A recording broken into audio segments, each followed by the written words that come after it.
जय श्री कृष्ण चैतन्य प्रभु नित्यानंद श्री अद्वैत गदाधर श्रीवासादि गौर भक्त वृंद।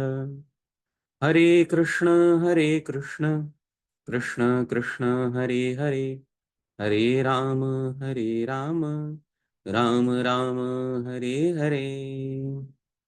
श्रील प्रभुपाद की जय। श्रील रूप गोस्वामी प्रभुपाद की जय। श्रील जीव गोस्वामी प्रभुपाद की जय। अनंत कोटि वैष्णव वृंद की जय। निताय गौर प्रेमानंदे हरि हरि बोल।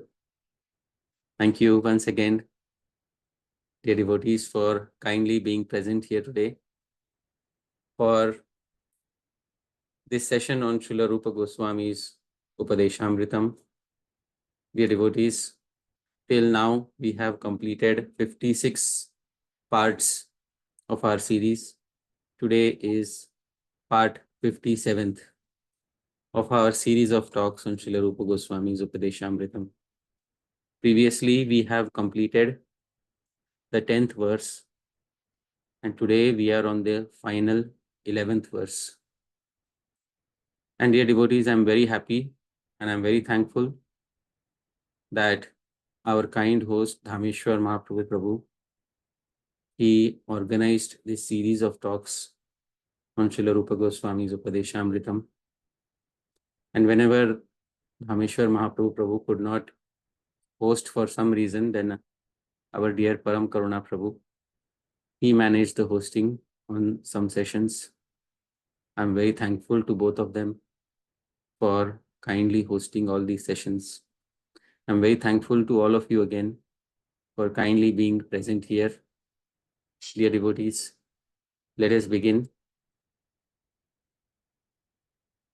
the 57th part of our series on Srila Rupa Goswami's Upadeshamritam.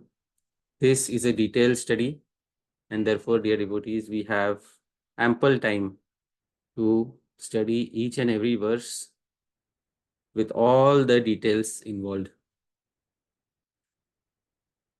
Let us begin with Shanti pathah, or Vedic auspicious invocations. Om Sahana Bhavatu Sahanau Bhunaktu Sah Viryam Karavavahai Tejasvinavadhitamastu Ma Vidvishavahai. Om Shanti Shanti Shanti. Om Sahana Bhavatu. May Bhagwan protect both of us, teacher as well as student. Sahanau Bhunaktu. May Bhagwan bestow the highest fruit of this study upon both of us. Saha Viryam Karavavahai. May both of us attain the strength to realize the highest truth.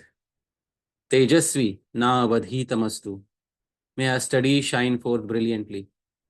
Ma vidvishavahai. May we never envy each other. Om Shanti Shanti Shanti. May there be peace in all the three worlds. Dear devotees, for the final verse of Shri Upadeshamritam, this is the glorification of Srila Rupa Goswami that has been composed. This glorification utilizes all the declensions, noun declensions of the term Rupa in Sanskrit grammar. This verse is in the meter Shardula Vikriditam. Rupo Bhakti Rasamritarnavamatho Rupam hi vandai sada Rupenamita Bhakti Tattvam Rupaya Shashvannama Rupat Kopi Nagaurarin Katago Rupasya Kavyam Varam Rupe Pritirhastu Me Dridhatama Rupashraye Tvamaham. Dear devotees, in Sanskrit grammar, a particular noun can be used in different ways in a sentence. Mainly, there are 8 ways that it can be used. First is as the subject of a verb. Rupo bhakti rasamritarnavamatho. Shri Rupa is the matha, the churner of Bhakti Rasamrita Arnava, Bhakti Rasamrit Sindhu. Then as the object of the verb, Rupam hi vandai sada, may I always glorify Shri Rupa. In this sentence, Rupa is the object of the verb.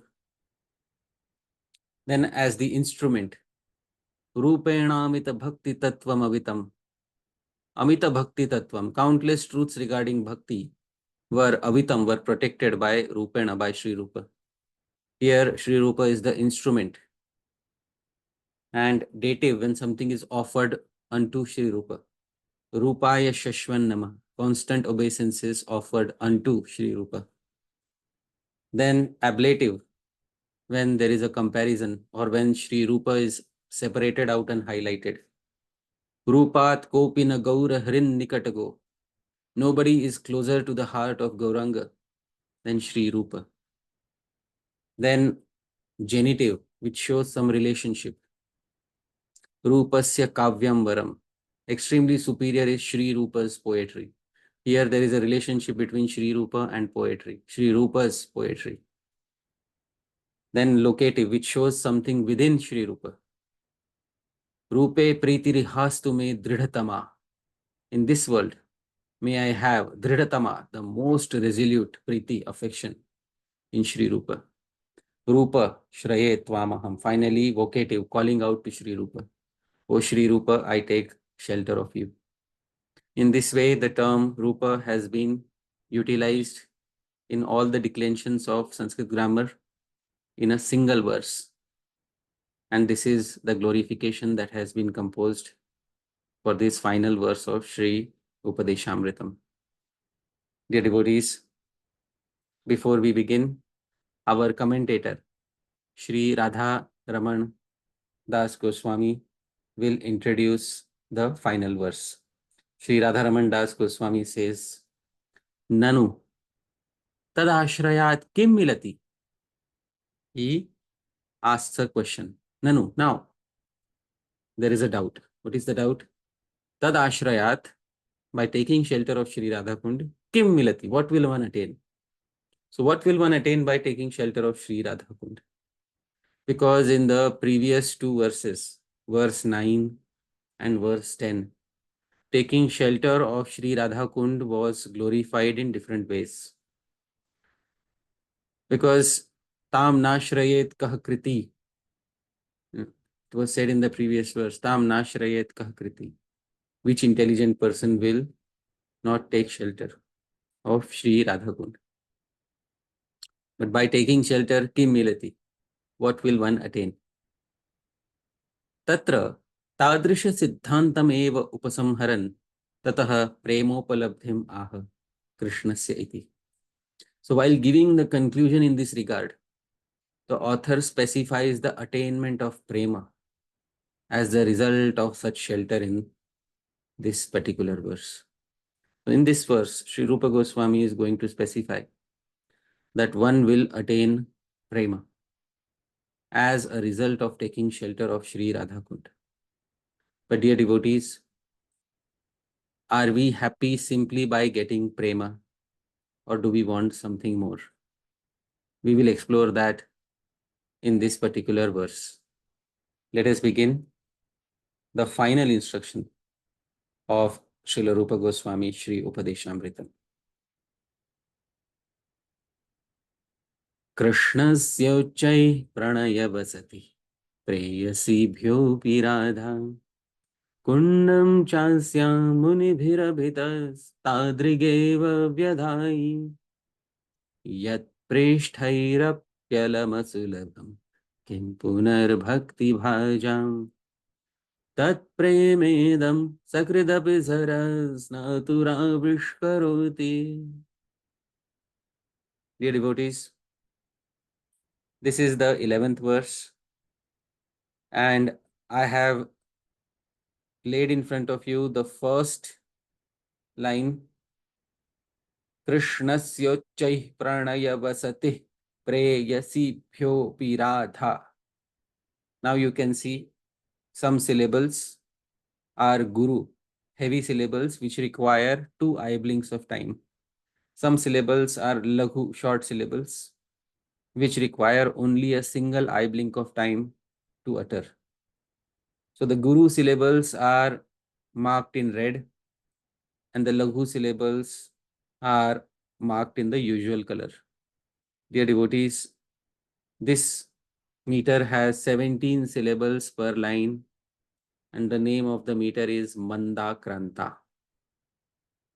So this particular meter has yati or pauses in two particular places, on the fourth syllable and on the 10th syllable. And of course, at the end of every line, there is definitely a pause in every meter. But in this meter, there is a pause yati at the fourth and the 10th syllable. Krishnasyochai pranaya vasati preyasibhyopi radha. Similarly, next line. Kundam chasya, then a pause. Munibhirabhitas, again a pause. Tadrigeva vyadhai yat preshtairap alamasulabham kim punar bhakti bhajam tat premedam sakridapi sara snatura vishkaroti. This is Mandakranta, dear devotees. And in this meter, there are two yatis, two pauses on the fourth and the 10th syllable. And of course, at the end of the final syllable, there is also a pause. So dear devotees, this is Mandakranta and this is the final verse. Now let us try to understand the word for word meaning or anvaya. Let us reorganize all the terms so that we can understand the plain vanilla meaning of this particular instruction. I have laid out in front of you, Dhameshwar Mahaprabhu Prabhu, I will recite the particular word and you kindly recite the English meaning. Radha. Sri Radha is Uchchaihi. the greatest Pranaya Vasatihi. repository of amorous prema Krishnasya. of Krishna, Api. greater even than Preyasibhyaha. the other gopis. Asyaha. Her Kundam. Kunda Cha. too Tadrigeva. is similarly Vyadhayi. described as the greatest repository of amorous Krishna prema Abhitaha. in all ways Munivi. by the learned sages. Yat. Such Krishna prema Alam. is certainly Asulabham. rare to be obtained, Api. even Preshthaihi. by dear premi bhaktas like Narada. Kim. What then Punaha. to speak of Bhakti Bhajam. ordinary sadhaka devotees? Idam. This Radha Kunda, however, Avishkaroti. manifests Tat. that very Prema. Krishna prema Sarahasnatuhu. for an individual who bathes in it, Sakrit api. even once. So Prabhu, you can just now just read, what you word line by line you can read and we will have a proper sentence formation. Sri Radha is the greatest repository of amorous prema of Krishna, greater even than the other gopis. Her Kunda too is similarly described as the greatest repository of amorous Krishna prema in all ways by the learned sages. Such Krishna prema is certainly rare to be attained even by dear premi bhaktas like Narada Muni and so on. What then to speak of ordinary sadhaka devotees? This Radha Kunda, however, manifests that very Krishna prema for an individual who bathes in it even once. Prabhu, did we include all the terms or did we miss out on any term? Everything's there. कृष्णस्य उच्चैः प्रणय वसतिः प्रेयसीभ्योऽपि राधा कुण्डं च अस्याः मुनिभिरभितः तादृग् एव व्यधायि यत् प्रेष्ठैरपि अलम् असुलभं किं पुनः भक्तिभाजां तत् प्रेम idam sakridapi sarasnatu avishkaroti. All the terms are present. This is the translation. Sri Radha is the greatest repository of amorous prema of Krishna, greater even than the other gopis. Her Kunda too is similarly described as the greatest repository of amorous Krishna prema in all ways by the learned sages. Such Krishna prema is certainly rare to be attained even by premi bhaktas such as Narada, etc. What then to speak of ordinary sadhaka devotees? This Radha Kund, however, manifests that very Krishna prema for an individual who bathes in it even once. The implied message is thus, who will not take shelter of Sri Radha Kund? So this implied message is not directly mentioned in the verse because it is an implied message. This is what we have to understand after reading the verse. So this is the 11th verse of Śrī-Upadeśāmṛtam. Dear devotees, let us begin understanding this final verse. Our first commentator is Sri Radharaman Das Goswami. He begins explaining the verse. He says, Yat prema Krishna priyatvena khyatair naradadibhi alam durlabham. The Krishna prema of Sri Radha is rare even for those devotees such as Narad, etc. Why? Even though they are renowned to be, very dear to Krishna.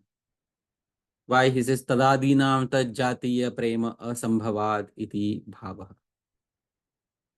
That such variety of Krishna prema is impossible for them to attain. Now, question is, which variety of Krishna prema is impossible for them to attain? We have to understand this particular point. And then he says, Tadapi prema karma bhutam kartribhutam idam sarasnatu sambandhe avishkaroti prakateen. He says, however, this Radha Kund becomes the manifester of the object of Krishna prema for the individual who bathes in it. Then he says, Tatko nashrayediti purvaneva sambandha. So the rhetorical question continues from the previous verse. Who will not take shelter of Sri Radha Kund? This is the commentary of Sri Radharaman Das Goswami. Dear devotees, then he concludes his commentary by composing two verses. Shri Chaitanya Kripalesha Tad Bhaktanam Udekrita Swapragyadyanusarene Upadesha Prakashika Radha Raman Dasena Radha Raman Sevina Govardhanopalasya Tanujena Kritatviyam. Shri Chaitanya Kripaleshat, by a small fraction of the mercy of Shri Chaitanya. Tad Bhaktanam Udekrita Swapragyadyanusarena Upadesha Prakashika. So this Upadesha Prakashika, that which illuminates the Upadeshamritam, this commentary has been created by me. Who are you? Radha Ramana Dasena. My name is Radha Raman Das Goswami. And Radha Ramana Sevina. I am the servant of Sri Radharaman deity. And Govardhana Upalalasya. And I am the son of Sri Govardhan Lal. Tanujena. I am the son of him. Kritatviyam. And this commentary has been composed by me according to my intelligence. Swapragyadi anusarenit. And why have you composed? For the sake of bestowing happiness on Sri Chaitanya's devotees. Tad Bhaktanam Mude. For the sake of bestowing happiness on Chaitanya Mahaprabhu's devotees, I have composed this particular commentary.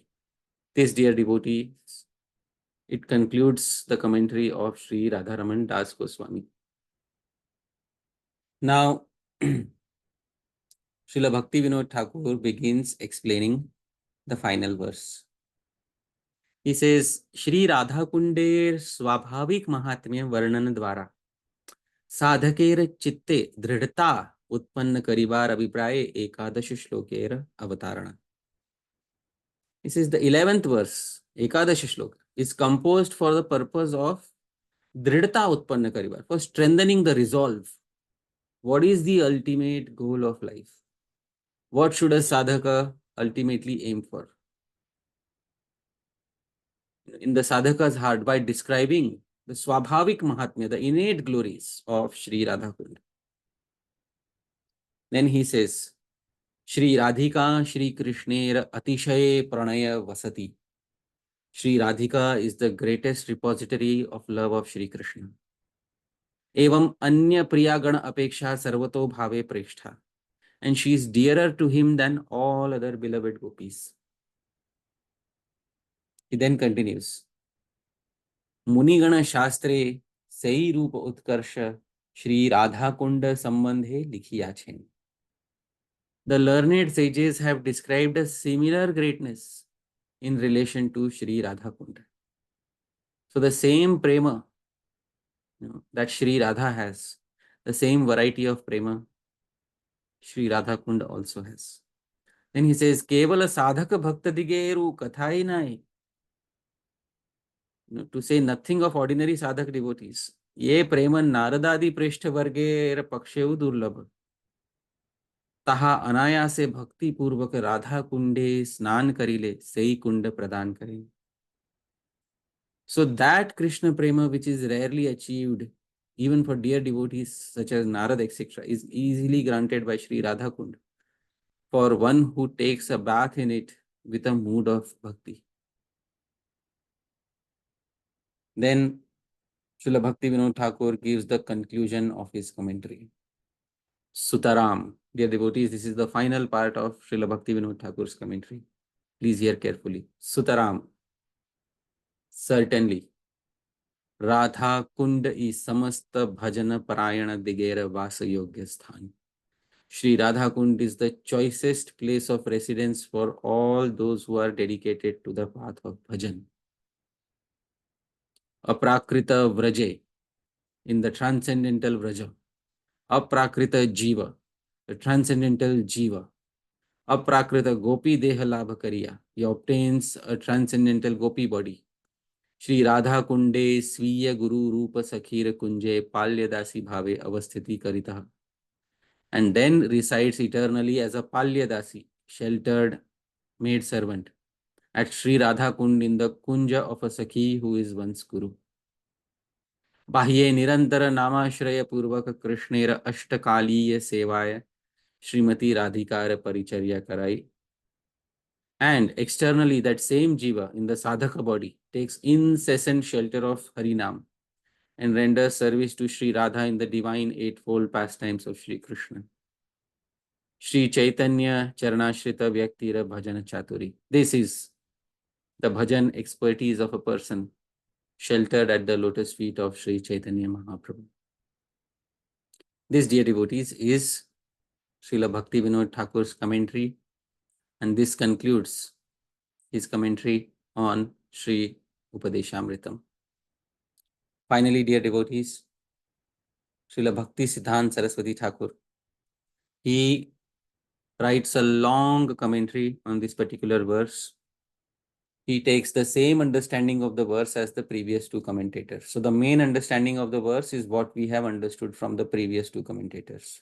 But then he adds, he says that Sri Chaitanya Mahaprabhu narrated Śrī-Upadeśāmṛtam to his near and dear devotees at the end of his manifest pastimes. Where was this? He narrated these instructions on the shore of the ocean at Jagannath Puri, and Sri Rupa Goswami, who was present there, noted them down. So Sri Rupa Goswami wrote them down, but Sri Chaitanya Mahaprabhu did not narrate them in the form of verses. He narrated them as instructions, sentences. But Sri Rupa Goswami wrote them down, and then Sri Rupa Goswami later versified these instructions. Srila Bhakti Siddhanta Saraswati Thakur says Śrī-Upadeśāmṛtam is the necklace, kanthahar, and the source of life of the devotees. So dear devotees, he is emphasizing that we should make Śrī-Upadeśāmṛtam our necklace. We should memorize the entire Upadeshamritam. and it is the source of life of the devotees. Then he says Sri Radharaman Das Goswami wrote an excellent commentary on this text. Further, Srila Bhaktisiddhanta Saraswati Thakur says, Sri Chaitanya Mahaprabhu appeared to teach the science of separation, Vipralambha. And this Vipralambha is done in order to enhance or nourish union. Then he says, nowadays there are many cheaters posing as Gaura Bhaktas. Devotees should kindly stay away from the Apasampradayas, and they should follow the path of the Mahajanas and render service to Vrajagopis in their mind by becoming their devout eternal follower. Finally, he says, Srila Bhakti Vinod Thakur ordered me, that is, he is speaking about himself, Srila Bhakti Siddhanta Saraswati Thakur, Prabhupada, to write a commentary on this text.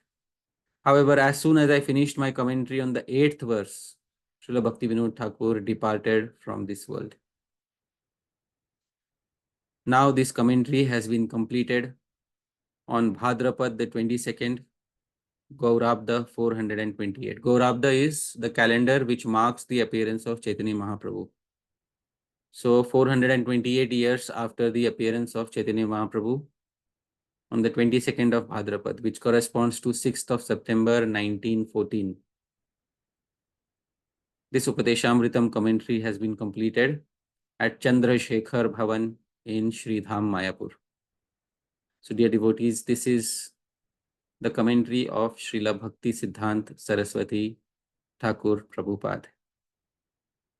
Dear devotees, we have completed understanding the verse, final verse from the 3 commentators. Now, dear devotees, let us try to dive further into the verse. The verse says, Preyasi Bhyopi. Amongst all the other gopis, Sri Radha is the greatest repository of love of Sri Krishna. If we try to count the number of gopis, we will not be able to count them all. Therefore, Shastra has counted 10 prominent gopis. And Sri Jiva Goswami lists the name of these 10 prominent gopis by quoting a verse from the Puranas. This is the verse which gives the name of the 10 prominent gopis. Gopali Palika Dhanya Vishakhanya Dhanishthika Radhanurādha Somabha Taraka Dashami Tatha. The 10 prominent gopis are Gopali. Sri Jiva Goswami says another name of this gopi is Gayatri. Palika, second is Palika. Dhanya, third is Dhanya. Vishakha, fourth is Vishakha. Anya Dhanishthika, and the fifth is Dhanishtha, also known as Dhanishthika. Radha, sixth is Radha. Seventh is Anuradha, who's Lalita. Somabha. Now, if we look carefully at the name Somabha, Soma, the term Soma refers to moon, Chandra. Therefore, Somabha, Sri Jiva Goswami says, is another name of Sri Chandravali. Then Taraka, ninth is Tara or Taraka. Dashami Tatha, and 10th is Dashami. This is from the Brahma Vaivarta Puran, and Sri Jiva Goswami has quoted this verse in his commentary to the Anyabhilashita Shunyam verse of Bhakti Rasamrita Sindhu. These are the 10 prominent gopis amongst the vast multitudes and groups of gopis that exist in the spiritual world. Dear devotees, amongst these, I have highlighted 2 of them, Radha and Somabha, Sri Radha and Sri Chandravali, because these 2 gopis form the 2 prominent groups. These are the leaders of 2 prominent groups of gopis in Goloka Vrindavan. Dear devotees, before we understand how Sri Radha and her love is the topmost, we should understand something about Prema. and what is Prema tattva? What is the entire Siddhanta behind Krishna Prema? Dear devotees, in order to explain this, we take help of Srila Vishwanath Chakravarti Thakur, who explains everything in very simple terms in his composition Ujjwal Neelamani Kiran. Sri Vishwanath Chakravarti Thakur says, Atha sthai bhavah madhuraratihi.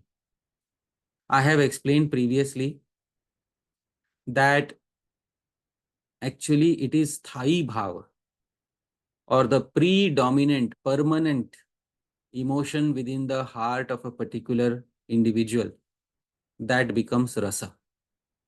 So for every rasa, Shanta rasa, there is a sthai bhav, Shanta Rati. And for Dasya rasa, also there is a sthai bhav. Then for Vatsalya rasa, Sakhya rasa, there is another sthai bhav. For Vatsalya rasa, there is another sthai bhav. So for Madhurya rasa, what is the sthai bhav? The sthai bhav, another name for sthai bhav is Rati. Dear devotees, we should fix it in our mind. Sthai bhav and Rati, they are synonyms. Atha sthai bhava madhura Rati. So the permanent predominant emotion is known as Madhura Rati. This is the sthai bhava of Madhurya Rasa. Sacha Trividha. This sthai bhava or this Rati is of three types. So basically, the sthai bhava in Madhurya Rasa is of three types, depending upon the individual. And this first type is called Sadharani Rati. Sadharani Rati is the first type of sthai bhav which is present in Kubja, etc. Kubja, her sole aim is self-enjoyment. So Sadharani Rati. This is the lowest level of Rati in Madhurya Rasa. So Sadharani Rati, where the primary concern, the only concern is self-enjoyment. They are not concerned with Krishna's enjoyment. They are concerned primarily with self-enjoyment. This is known as Sadharani Rati. The second type of Rati is known as Samanjasa Rati. This type of Rati is present in queens of Dwaraka, etc. In this Rati, in this predominant mood,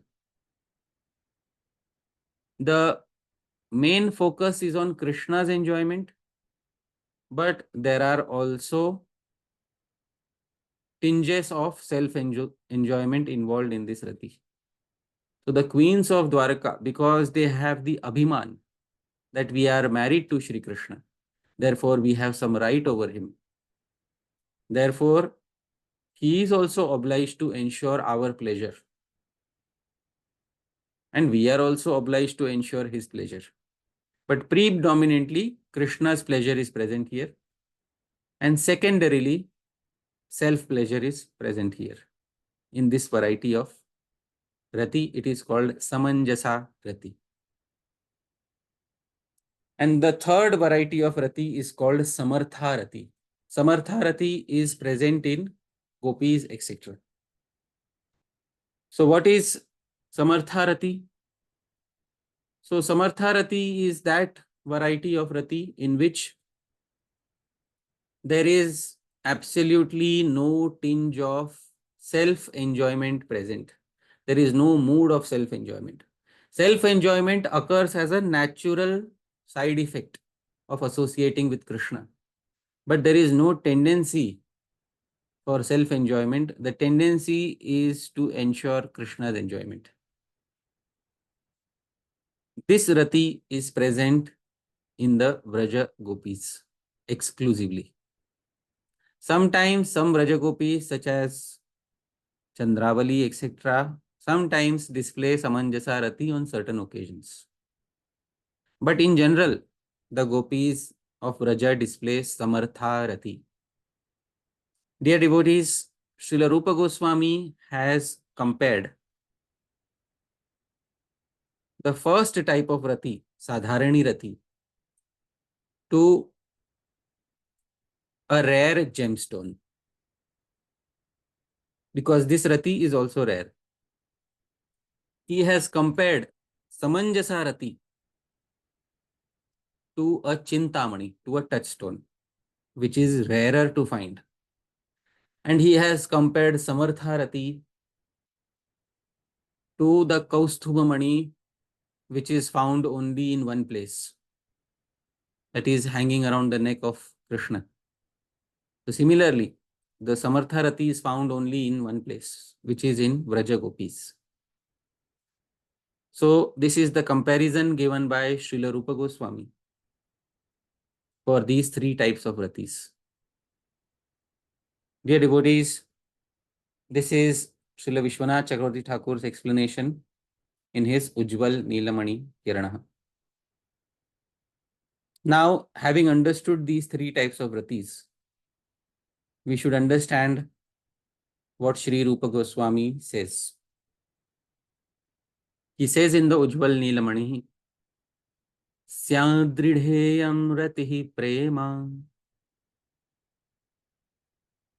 This Samartha Rati, the third type of Rati which is found in the gopis, Dridha Iyam, when it becomes very condensed, very firm, it becomes known as Prema.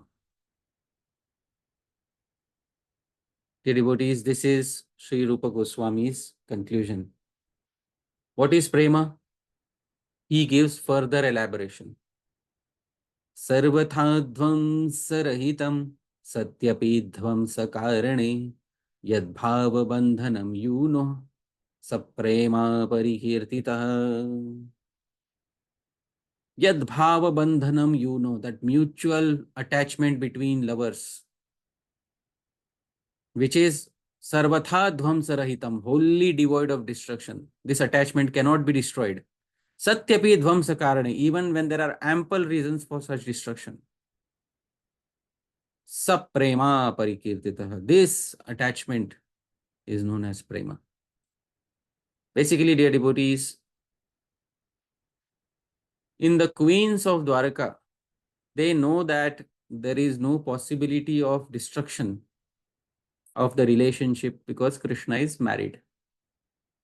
But in the Vrajakopis, they know that there are many causes of destruction. Krishna may go away and never come back. And even though there are many reasons for destruction, still the attachment is not destroyed. So this Rati, Samartha Rati, when it becomes nourished till this point, that even when there are ample reasons for destruction, it is not destroyed, then it becomes Prema. Dear devotees, such Prema is found in the Vrajagopis. There is an example of this with the Gopi Chandravali. The Gopi Chandravali in the Lalita Madhav, she utters a particular verse. This verse is in the meter Malini. Rachayatu mama vredha tarjanam durjani sa kavalayatu pulendum upi durvadarahu sahachari parihartum nakshi bhringau kshamete madhirupu mukha padma lokamadvika lobham. Sahachari, O Sakhi, Durjanisa Vriddha, even if that old lady, there is an old gopi in Vraja, her name is Bharunda.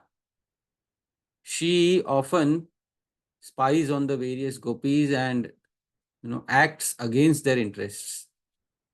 So one time she locked Chandravali in a particular home, and Chandravali escaped with great difficulty.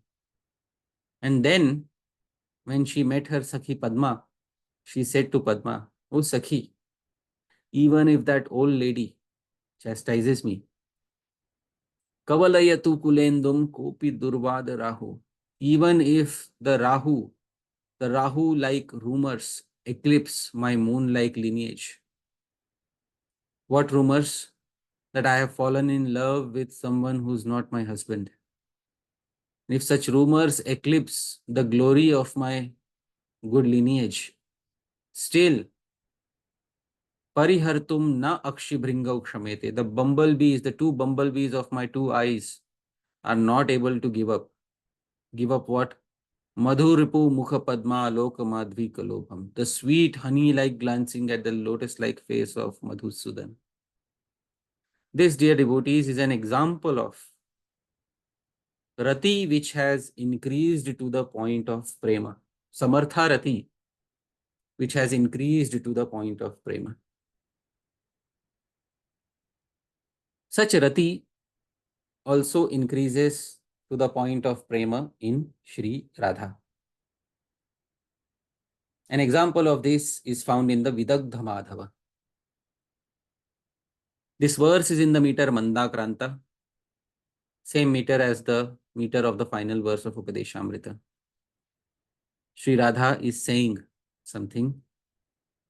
Sa kalyani kula yuvati bhi shilita dharma shaili dragasmabhi katham abhinayot hullamullanghaniya adrigbhangi parimal kala karmathoyam katham va hatum shakya pashupanagari nagari nagarendra. Sri Radha is saying in the presence of Nandi Mukhi and other ladies, Kalyani, oh auspicious lady,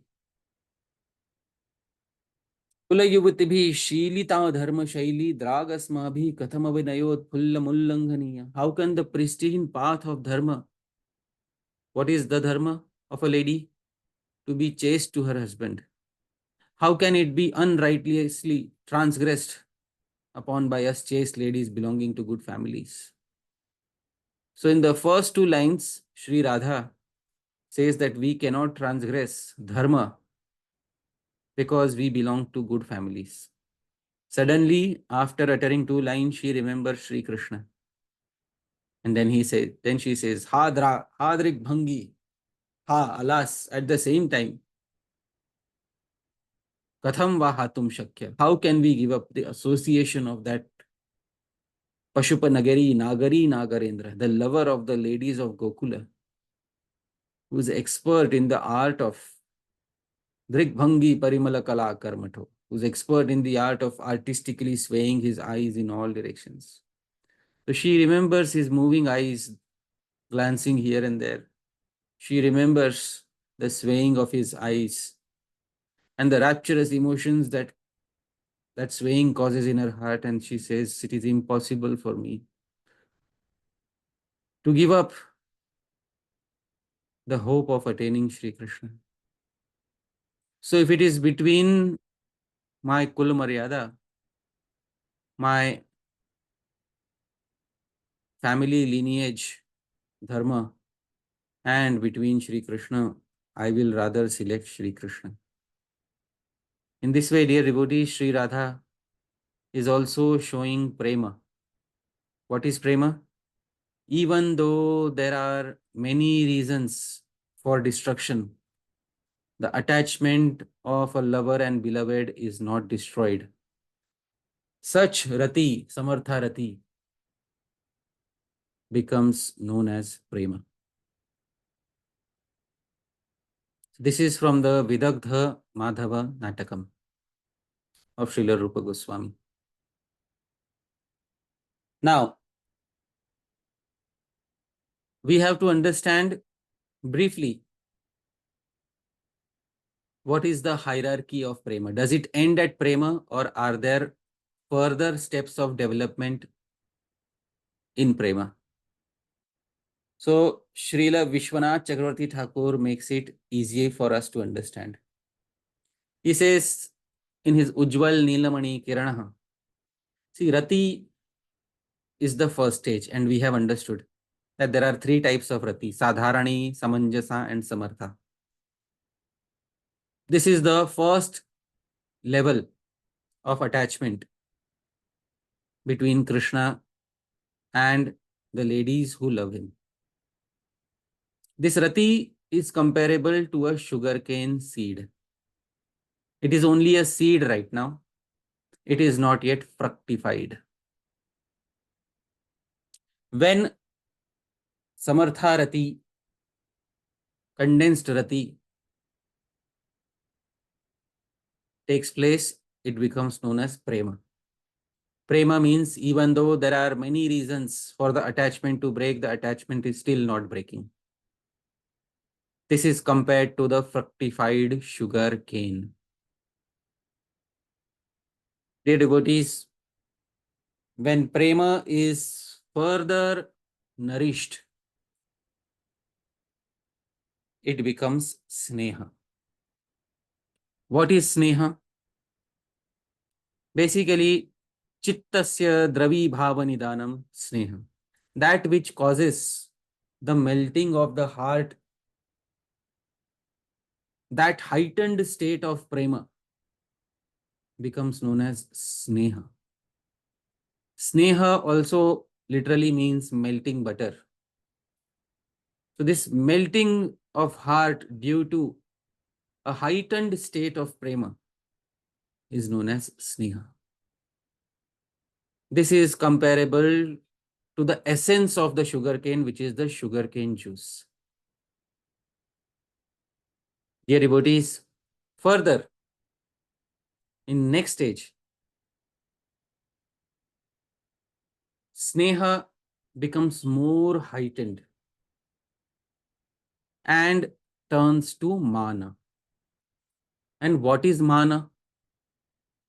Shri Vishwanath Chakravarti Thakur says, Sneha adhikyena bhadra abhadra hetuna va roshena va hetuna vinaiva va kautilyam mana. What is mana? Kautilyam, crookedness, which arises due to Sneha adhikyena, due to increase of Sneha.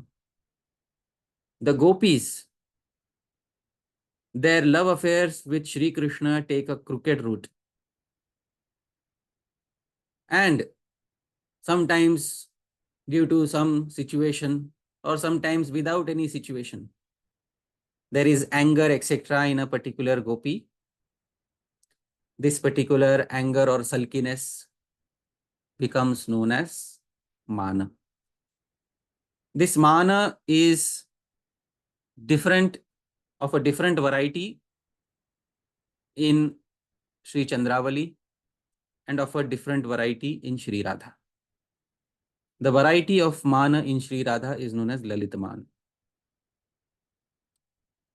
Then, dear devotees, this particular mana is compared to jaggery, which is the essence of the sugarcane juice.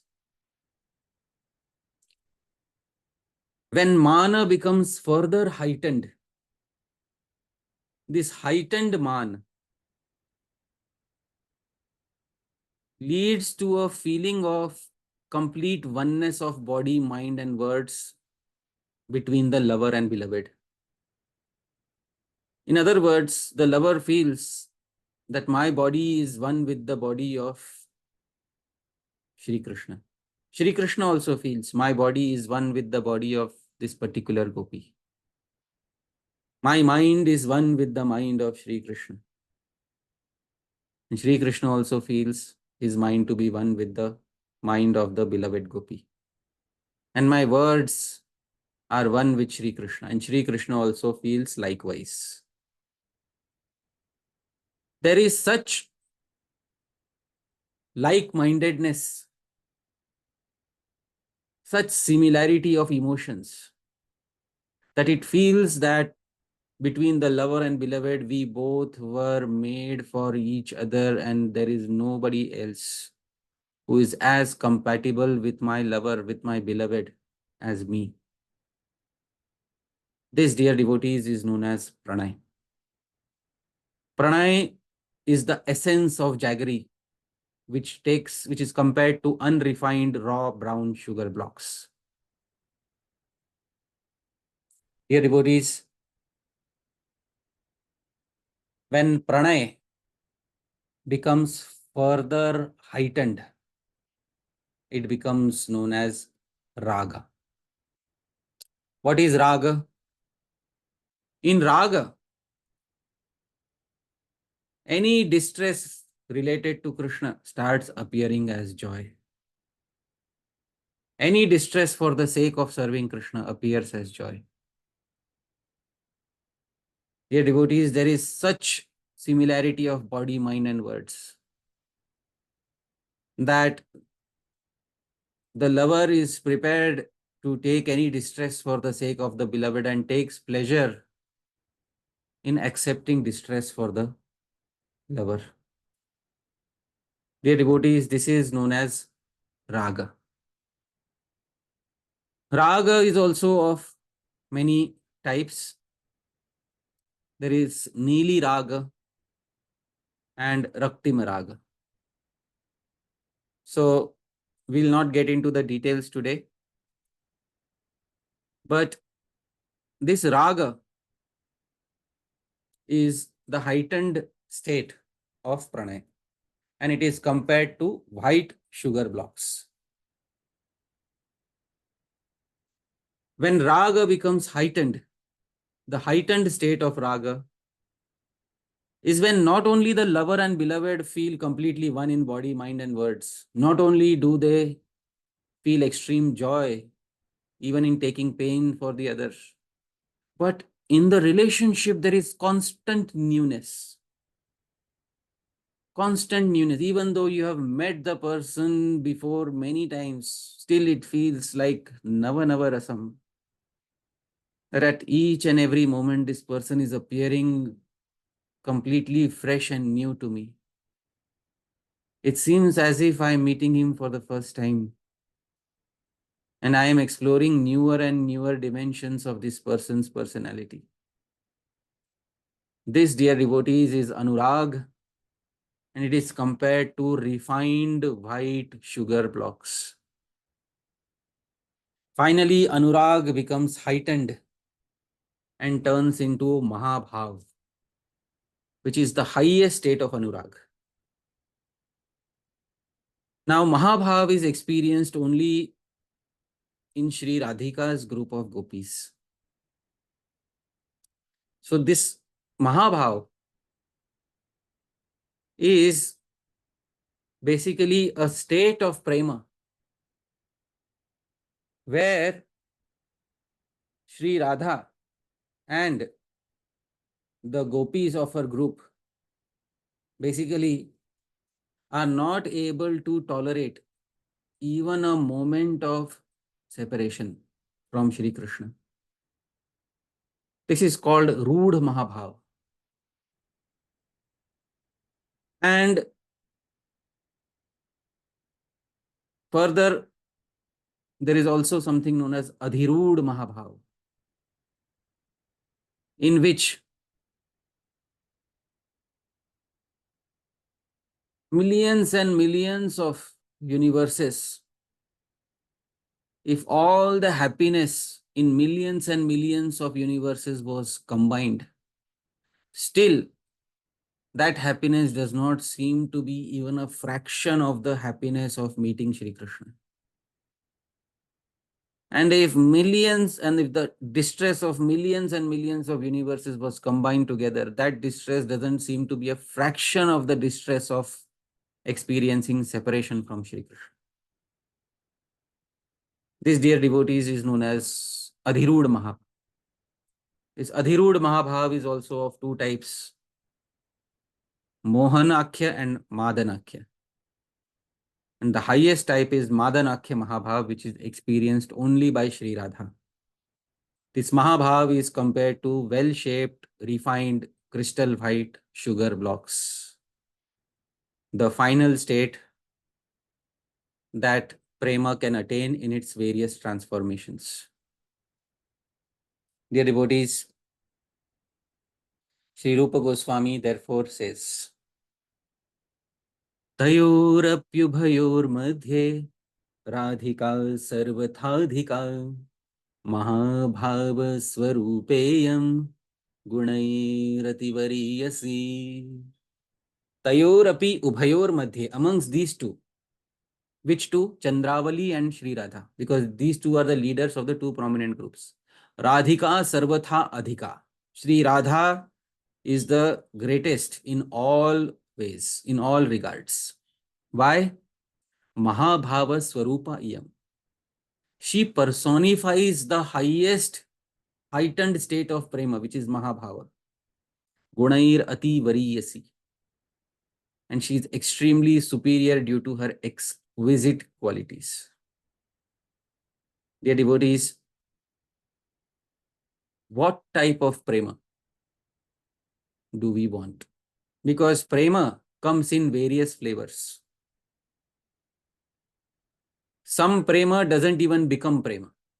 It remains at the stage of Rati. Sadharani, Samanjasa Rati. Do we want those types of emotions? Or do we want Prema, which is experienced in Samartha Rati by the gopis?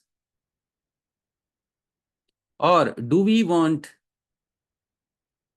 Prema of the category of Mahabhava that is experienced in the group which is close to Sri Radha?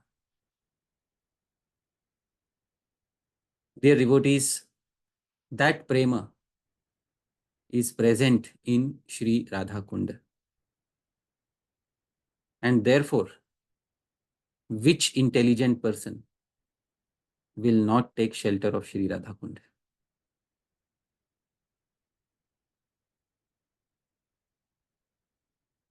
Therefore, Shri Krishna Das Kaviraj Goswami in his Govinda Lilamritam says, Krishnendriyaladi gunairudara Shri Radhikara Jatiradhikeva. Krishna Indriya Ahladi Gunair Udara. Shri Radhika is ornamented with all the qualities of sweetness and beauty that can please all of Krishna's senses. Samartha Rati at its best. Shri Radhika Rajati Radhikeva. Shri Radha can be compared only to Shri Radha, dear devotees. This is a literary ornament, a figure of speech known as anvaya. Anvaya is when a particular individual, a particular entity is so excellent that it cannot be compared to any other entity or any other individual. It can only be compared to itself. This is the figure of speech, the literary ornament of self-comparison known as anvaya. For example, it is said, Rama Ravanayor Yuddham Rama Ravanayor Iva. The battle of Ram and Ravan was like the battle of Ram and Ravan. You cannot compare it to any other battle. It can only be compared to itself. So, Shri Radhika Rajati Radhikeva. Shri Radha can be compared only to herself because the variety of Mahabhav that is present in her is only present in her. And this Mahabhav Swarupa Shri Radha, her Mahabhav Swarupa Prema is present in Mahabhava Swarupa Shri Radha Kunda. Therefore, dear devotees, who will not take shelter of Shri Radha Kunda? In this way, we have begun exploration of the final verse of Srila Rupa Goswami's Upadeshamritam, and we will continue discussion on Sri Radha's Prema in the next session. Thank you very much, dear devotees. Yadatra Skhalitam Kinchit Vidvam Saha Purayantu Tat Yadatra Saushthavam Kinchit Tad Guroreva Me Nahi Yadatra Skhalitam Kinchit. If there was any mistake that I made in the presentation, Vidvam Saha, you're all learned devotees, Purayantu Tat, please correct any mistakes. Yadatra Saushthavam Kinchit. But if there's anything nice in the presentation, Tad Guroreva, it belongs to my Gurujanas. Me nahi, it doesn't belong to me. Dear devotees, today we have begun exploration of the various stages of Prema. We should note one thing very importantly, that in all these stages of Prema, the living entity in the sadhaka body can only reach up to Prema, from Rati to Prema in sadhaka deha. All other transformations happen in the siddha deha. Sneha, mana, pranaya, etc. They are transformations which take place in the siddha deha. They cannot take place in the sadhaka deha. In the sadhaka's body, in this life, we can only reach maximum up to the stage of Prema. Rati is the stage of Bhava. Prema is the stage which we can reach in this particular life as a sadhaka. And in the next life, those of us who attain perfection and take birth in Goloka Vrindavan, in Bhuloka Vrindavan, they will experience nourishment of Prema that will turn to Sneha, Mana, Pranaya, Raga, Anuraga, etc. So this, dear devotees, is the understanding of this particular verse. Thank you very much. Jagat Guru Srila Prabhupada ki jai, Srila Rupa Goswami Prabhupada ki jai, Srila Jiva Goswami Prabhupada ki jai, Ananta Koti Vaishnav Vrinda ki jai. Nitai Gaur Premanande Hari Hari Gaur. Hare Krishna. Hare Krishna Prabhuji, thank you so much for a really enchanting class. How wonderful that we've come here from Vacha Vegam. We started the most basic and very important instructions and come all the way to this point. It's just amazing. And I feel so fortunate to be here with all the other devotees and to have your wonderful association, Prabhuji. Thank you so much.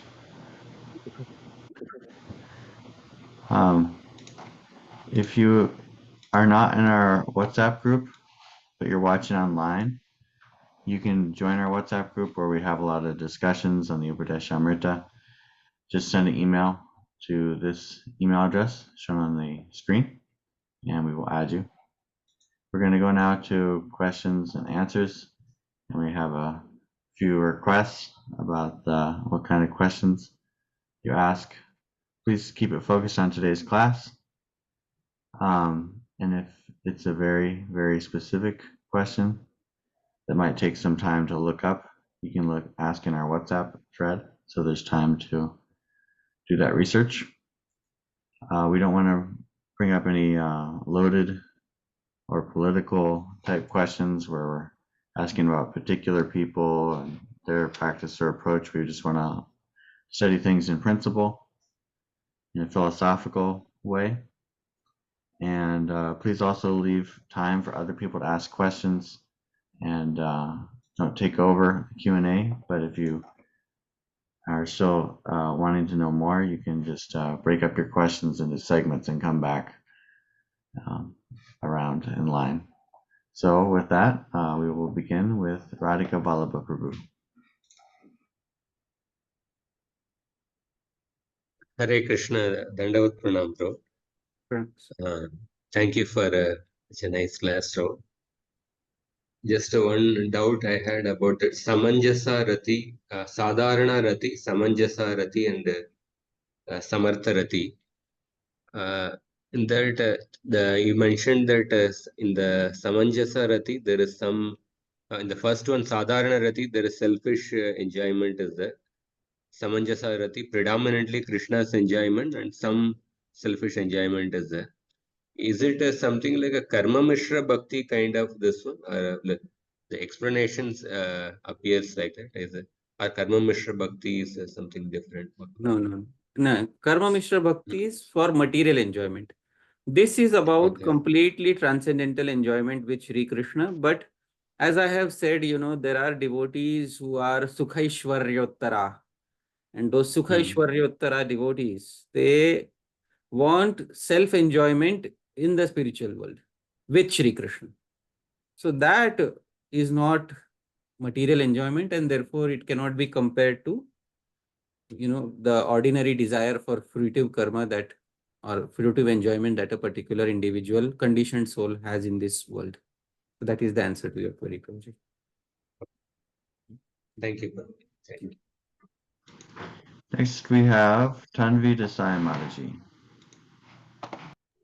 Hare Krishna Prabhuji, Dhanvat Pranams. Thank you so much for the beautiful class. So my question was that as you told about Madanakhya Mahabhava, which is present only in Sri Radharani. Madanakhya Mahabhava. Madanakhya. Madana. Yes. Okay, So Madana. pronunciation is not Madanakhya. It's Madanakhya Mahabhava. Madanakhya. So can you please clarify what is the difference between the only Mahabhava of other gopis and Sri Radharani? That will come in the subsequent talks. I will try to do that. I don't want to get into it today so much because each and every variety, each and every transformation of Prema has various verses dedicated to it. But I don't know how much I will be able to cover, in this series of talks, because if we get into each and every variety of Prema, then we will have to do a detailed study of Lalita Madhav and Vidagdha Madhav, etc. But at least we should know, we should have a basic idea of what these particular varieties of Prema are. So, in Madanakhya Mahabhava, so there is Mohanakhya Mahabhava and there is Madanakhya Mahabhava. So there are, first we should understand what is Mohanakhya Mahabhava. And then, even greater than Mohanakhya Mahabhava is Madanakhya Mahabhava. So Madanakhya Mahabhava, basically, it arises only during, I will give a small understanding of what is Madanakhya Mahabhava. It arises only during union. It does not arise during separation. And in Madanakhya Mahabhava, unlimited varieties of bhavas, unlimited varieties of emotions arise simultaneously. Sri Radha, she starts developing feelings that I should take birth as an untouchable, aborigine woman in Vraja. And then she starts glorifying even the creepers, the tamal trees. So these are some of the symptoms of Madanakhya Mahabhava. If I start getting into a detailed explanation of what Madanakhya Mahabhava is, but first I'll have to explain what is Mohanakhya Mahabhava. But that is beyond the scope of today's presentation. I have given a few hints towards what it is. Yes.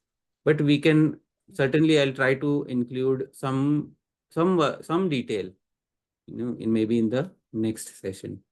So that is what. Yes. The main highlight I wanted to specify is the verse says, Yat preshtairapyalama sulabham kim punar bhakti bhajam tat prema sakridapi saras natur avishkaroti. Sri Radha Kunda gives tat prema, but which prema? Which prema does Sri Radha Kunda give? We have to understand which prema Sri Radha Kunda gives. Because sometimes we think Sri Radha Kunda gives just any prema. No. It gives a particular transformation, a particular heightened state of prema is given to those who are Palyadasis, sheltered maid servants in the group of Sri Radha. Tat premedam sakridapi sarahas naturavishkaroti. That prema is obtained by a person who takes bath in Sri Radha Kunda even once in the divine body. So this is what the verse wants to say. So I hope it answers your query to some degree of satisfaction. Yes, Prabhuji. Yes, thank you so much. Next we have Omkar Prabhu. Hare Krishna Prabhuji, Dhanvat Pranam. Thank you for the beautiful presentation, Prabhuji. Bro, in the presentation you explained that only the Samartha Rati of the Vraja Gopis develops into Prema. So my point was, generally we say Prema which is born from Vaidhi Bhakti or Prema which is born from Raganuga Bhakti. So by the understanding which you've given this presentation, it is clear that Prem actually refers only to the residents of Vraja, like maybe other rasas also. but it actually only represents to the love which other residents can have, because all other residents will basically have the rati only. So could you please clarify in this point? Is the understanding See, correct? for all devotees who develop rati or sthai bhav, that sthai bhav can become nourished to become rasa. See, rasa is a different term. They can experience, what can they experience, Omkar Prabhu? Ras. Rasa. But prema that Sri Rupa Goswami is referring to in Ujjwal Nilamani is that variety, that experience of rasa which is produced out of Samartha Rati. I hope you are able to understand. Although all sorts of lovers of Krishna are eligible to experience Madhurya Rasa, but the particular flavor of Madhurya Rasa, which is known as Prema, is experienced by those who have Samartha Rati. That is the prominent mode of Sri Rupa Goswami. So I hope. Whenever we find, yes, so whenever we find the word prema in Goswami literature, it actually refers to the prema of Samartha Rati. Whenever it is found in Goswami literature in relation to Madhura Rati, it is, in relation to the Vraja Gopis. All right? Yes, sir. Yes, sir. I have a couple more questions. I'll wait in the loop. Because other devotees are also known as Premi Bhaktas. Yes. Is Shri Dama, are the Sakhas not Premi Bhaktas? Of course they are They Premi are. Bhaktas. They are all Premi Bhaktas. But when the term Prema is used in connection with Madhura Rati, so that Madhura Rati is of which type? Samartha Rati. So that understanding now is clear with you. All right? Yes, sir. Thank you. And so, Prabhuji, it sounds like the word prema can be used in two different ways by Rupa Goswami. Is that right? Yes. There are two different connotations of the term. One is Prema for other rasas. One is Prema for Madhurya Rasa. So there are two different connotations for the term Prema. When it is used in connection with Madhurya Rasa, Sri Rupa Goswami's predominant mood is to use it in connection with Samartha Rati that has been heightened. Because in other relationships, like the relationships of the queens of Dwaraka, where is the possibility of breaking up of the relationship? Is there any possibility of breaking up of the relationship? No. There's no possibility of breakup of the relationship. What is prema defined as? That which continues even when there are millions of reasons for the attachment to break. That attachment which still continues is known as prema. One time, Sri Krishna in Dwaraka played a practical joke upon Rukmini. You know what that practical joke was? Nameshwar Mahaprabhu. While she was fanning him, something? Yeah, he said, if you're unhappy, maybe you can get married, you can leave me, find somebody else, somebody better than me. So one reason was presented for the Rati to break, and Rukmini Devi fainted. So that is, and then he had to manifest 4 arms to catch her. Sri Krishna does not try these adventures with the queens of Dwaraka usually. These adventures are only tried with the Vraja Gopis. And there is a reason for that. And now we can begin to understand what is the specialty of the Samartha Rati that is present in the Vraja Gopis. Right? And so it sounds like, Prabhuji, what you're saying in the class today is that within Madhurya Rasa, there are gradations. Right. And one of them is called Rati, which refers to Sthāyī Bhava, which is of 3 types. And the highest type out of those 3 is also referred to as Prema. And that can become nourished to become Prema, to be called Prema. And that within this last verse of Upadeshamrita, when it says tat prema, it's referring to that stage of Madhurya Rasa, which is Samartha Rati. So, yeah, so the first stage was Rati, the second stage was Prema. And the other stages are also known as Prema. Sri Rupa Goswami will say in the Ujjwal Nilamani that the other stages are also in general referred to as Prema. So when the term Prema is used, question arises, which variety of Prema are we looking for?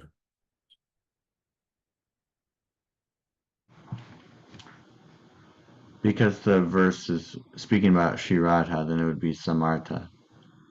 Samartha is the first stage. Does it end with Samartha Rati in Sri Radha, or does it get more heightened? Oh, I guess I forgot that. I thought Samartha was the last one. It goes all the way up to Mahabhava.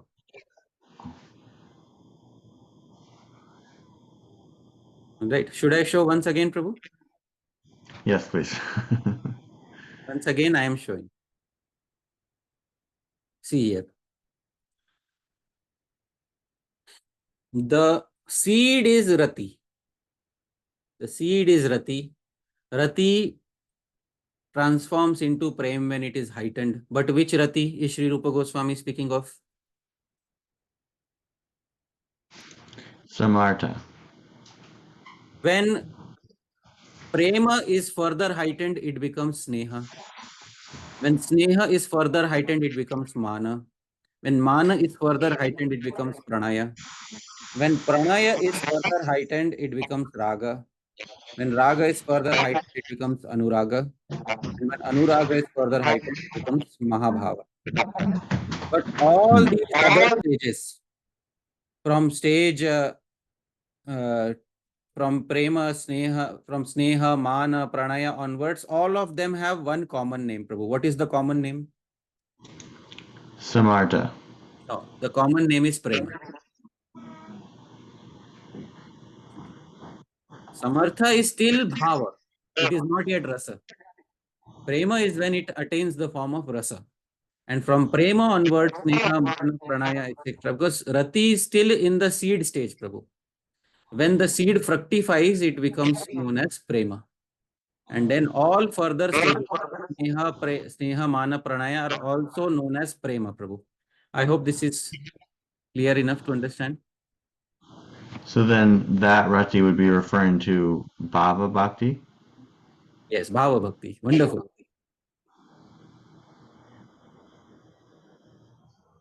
It's stage just before perfection.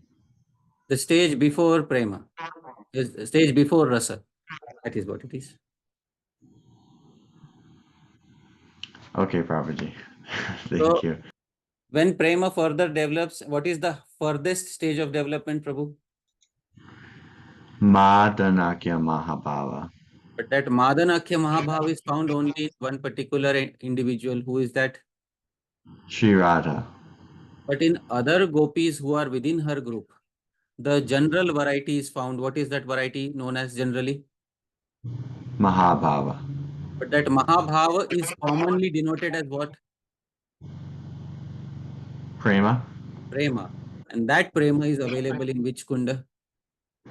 Radha Kunda. Now you understand. Thank you so much, Prabhuji. I hope that was helpful for other people too. Next we have Syama Prabhu.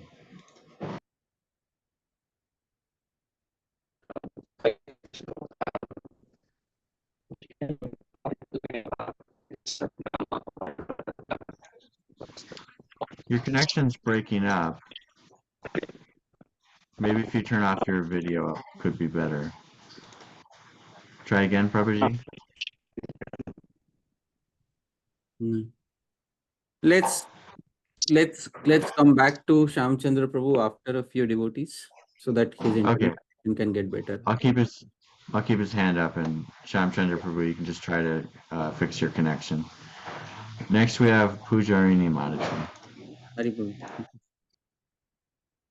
Hare Krishna Prabhu. Very, very grateful for this Thank you. beautiful series and eagerly looking forward to the next ones. My question is, who would be an example of Mohanakhya Mahabhava? The other gopis in Sri Radha's group, Lalita, Vishakha, etc., they experience Mohanakhya Mahabhava. Okay. Okay. All right. That was it. Thank you. Thank you, Mataji. Next we have Kriparama Prabhu.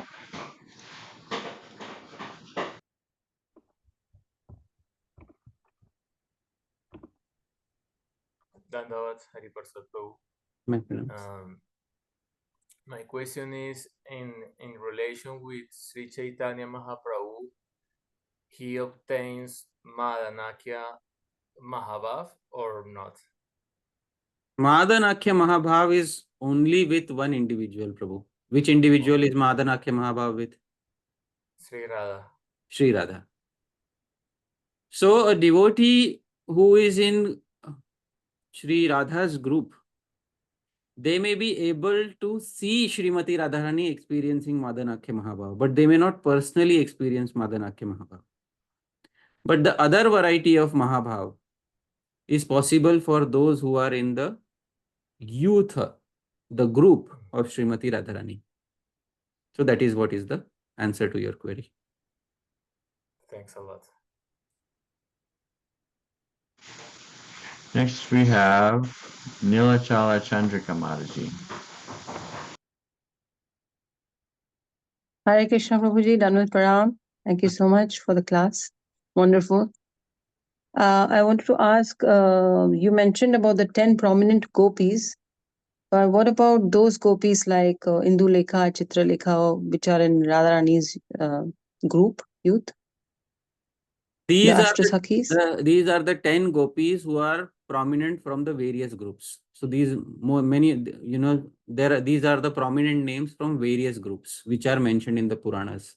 Other names are also there, but the Puranas don't keep themselves limited to the group of Sri Radha only. They list the prominent gopis from various groups. So that is what it is, Mataji.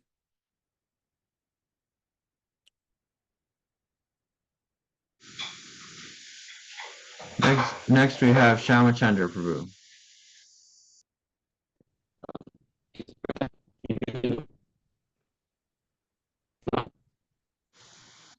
I'm sorry, Prabhuji, but we're still unable to make out your voice.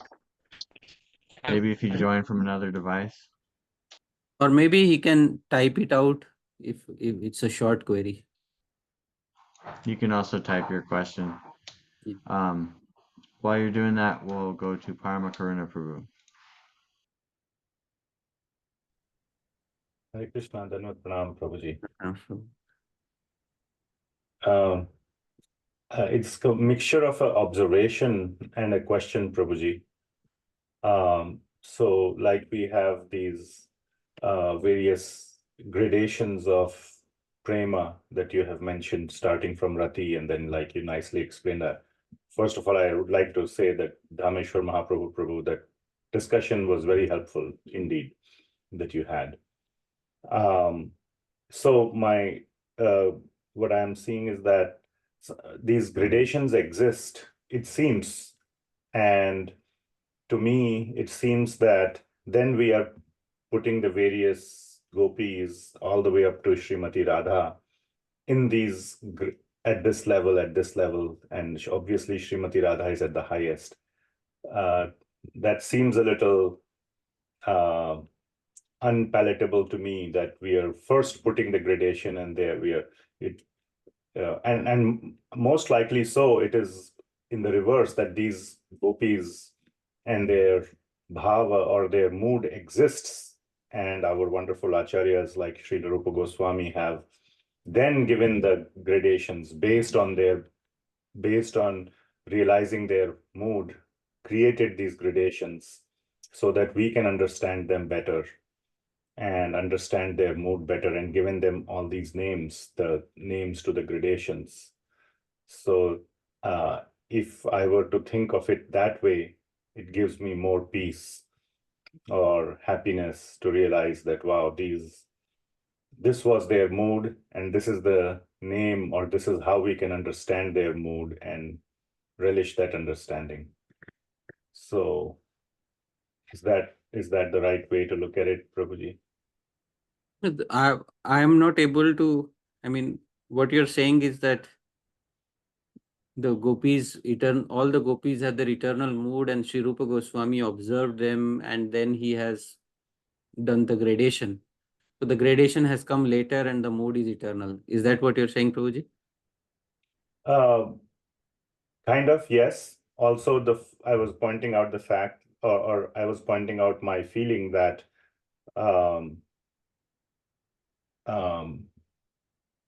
making these gradations and saying this gopi or this devotee is in this category and this seems like something that we need to do on ourselves. And these devotees are, these great devotees like the gopis are much beyond any kind of our attempt to put them in any kind of categories. And so it's that yeah. Yeah, but the gradation, the names were listed by the acharyas themselves. It was Sri Rupa Goswami who said that Kubja is in Sadharani Rati, and the Dwaraka queens are in Samanjasa Rati, and the Braja Gopis are in Samartha Rati. So it was him who also allocated the individuals to these particular varieties of ratis. So, I mean, it was through his realization that he gave this. Of course, yeah, as Dhameshwar Mahaprabhu is saying, from our position, how can we consider the judgment? But the thing is, as Srila Bhaktisiddhanta Saraswati Thakur said, after 15 or 20 years of bhajan, one should at least have some understanding of these topics. Otherwise, we will remain eternally unqualified, and then we'll not be able to understand Tat Premedam, which variety of Prema is Sri Radha Kunda giving to us. I'll ask a simple question, Param Karuna Prabhu. Can't Prema be attained by staying at any place in Govardhan? Yes. Then why stay at Radha Kunda? Because of the gradation that's higher. Wonderful. So that is the reason why the gradation is specified, and that is the reason why Sri Radha Kunda is specified as the final goal. Although Vaikuntha Janito Vara Madhupuri Tatrapi Rasotsavat Vrindaranya Mudar Pani Ramanar. Vrindavan is also glorious. You can attain Prema in Vrindavan. Tatrapi Govardhana. You can attain Prema in Govardhan too. But if you are looking for a specific variety of Prema, then the 11th verse is for you. The Upadeshamritam is like this. It starts, the audience is very broad, the domain of the audience is very broad in the first verse, and it becomes very narrow by the time you reach the final verse. Where you fit in may be one of the various verses, depending on what your mood is. So what you feel is what you get. That's what can be said. All right. Prabhuji, I have something. I just, as you were explaining that, I had a realization, and it was actually like answering a question I've had for a while, a doubt I've had for a while. So I just want to verify it with you, if that's okay. Yeah. So first of all, my doubt up to this point was I didn't fully understand why the Upadeshamrita focuses on this particular place. Now my understanding is that in a theoretical text, if this were just a theoretical text like Bhakti Rasamrita Sindhu, which isn't entirely theoretical, but when it talks about rasa, it's just explaining the theory, then it would just talk about gradations of different rasas, and for the practitioner of Raganuga Bhakti, from verse 8, you're practicing this, and then, okay, well, which type of prema might you aspire for? But because this is a practitioner's text, it's directing you to the place where you would practice that type of bhakti to attain a mood of the group of Srimati Radharani's gopis. Right. Is that correct? Yes. So the Upadeshamrita is a manual, practice manual, basically. What you should do in your practical devotee life from a sadhaka all the way up to the attainment of a siddha body. That is what it is. And then there are specific instructions given. Stay in this place. Specific places are mentioned. Stay in this place. Why only at Radha Kund? Well, if not at Radha Kund, at least stay in Govardhan. Why in Govardhan? Not in Govardhan, at least stay in Vrindavan. Why in Vrindavan? At least stay in Mathura Mandal. Why in Mathura Mandal? At least stay in a dham which can take you to Vaikuntha. So that is, Bhakti Rasamrit Sindhu does not specify Radha Kund. Bhakti Rasamrit Sindhu says Nivaso Dwarakadav. Stay in any dham such as Dwaraka, etc. Theoretical text. Practical text gives you the exact thing what you need to do if you want to be closest to the mood of the author. And it's not necessary that everybody should be closest to the mood of the author. The author has also written a general text, Bhakti Rasamrit Sindhu, for all shades of all moods. And you can decide where you want to stay. And there are many sadhakas, many Babajis who stay in different places around Govardhan. Not everybody may be of the mood of Sri Radha Kunda. That's okay. Right? But the highest fruit from the tallest tree is specified in the current verse. That is all. Thank you so much, Prabhuji. It took me over a year to understand this. It's so amazing that, there's just so much depth in these 11 verses. There's probably so much more I haven't even begun to understand or realize. So thank you so much. I'm really excited about this ongoing discovery of our sacred texts. Thank you, Prabhu. Next we have Gaurahari Prabhu. Oh, wonderful. Hari Paul.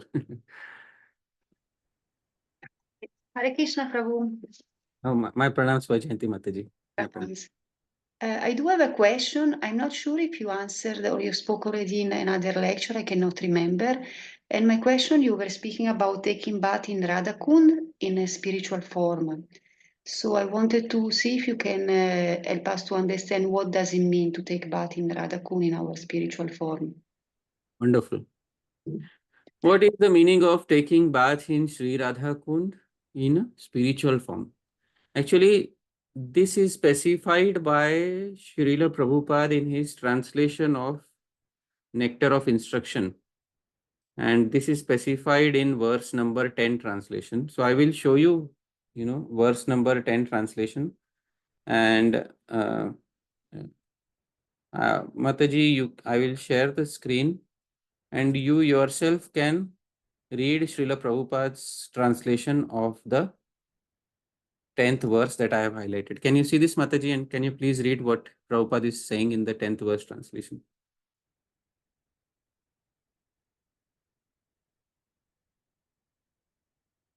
Hare Krishna. Let me see if I can unmute her. Yeah. I just have to find the screen. Oh, there we go. Okay, you should be able to unmute. Yeah. Okay. Who then will not reside at Radha Kunda and in a spiritual body surcharged with ecstatic devotional feelings, aprakrita bhav, render loving service to the divine couple Shri Radha Govinda, who perform their Astakalya Lila, their eternal eightfold daily pastimes. So it is understanding in the Sampradaya that we have to take bath in Radha Kund through aprakrita deha, through the siddha deha. What is the siddha deha? When we reach in the 8th verse, I had explained the various dashas that the sadhaka goes through. First comes Shravan dasha, the stage of hearing. After the stage of hearing comes Varana dasha, the stage where the sadhaka, selects the goal of life, and Krishna also selects the sadhaka. And then comes Smarana dasha. In Smarana dasha, basically the sadhaka goes through various stages, which is Smarana, Dharana, Dhyan, Dhruvanusmriti, and finally Samadhi. When sadhaka reaches the stage of Samadhi, the sadhaka receives darshan of Sri Krishna, Sri Radha Krishna. And that is when the sadhaka comes to Sampatti Dasha. The sadhaka's perfected identity is fully realized. And when the sadhaka's perfected identity is realized, in that particular identity, the sadhaka sees oneself in Sri Radha Kunda, and that bath in Radha Kunda through one's perfected identity in Samadhi is what is being referred to in this particular section. So I hope that clarifies, Mataji. Thank you. Thank you.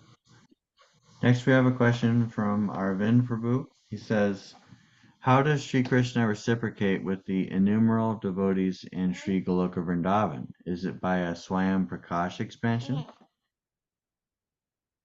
Yeah, it's Prakash Vigraha. Prakash Vigraha means there are unlimited Prakash Vigrahas of Bhagavan. And every devotee feels that I am the dearmost to Sri Krishna. I had specified this in quoting Brihad Bhagavatamritam. I will specify this quote again.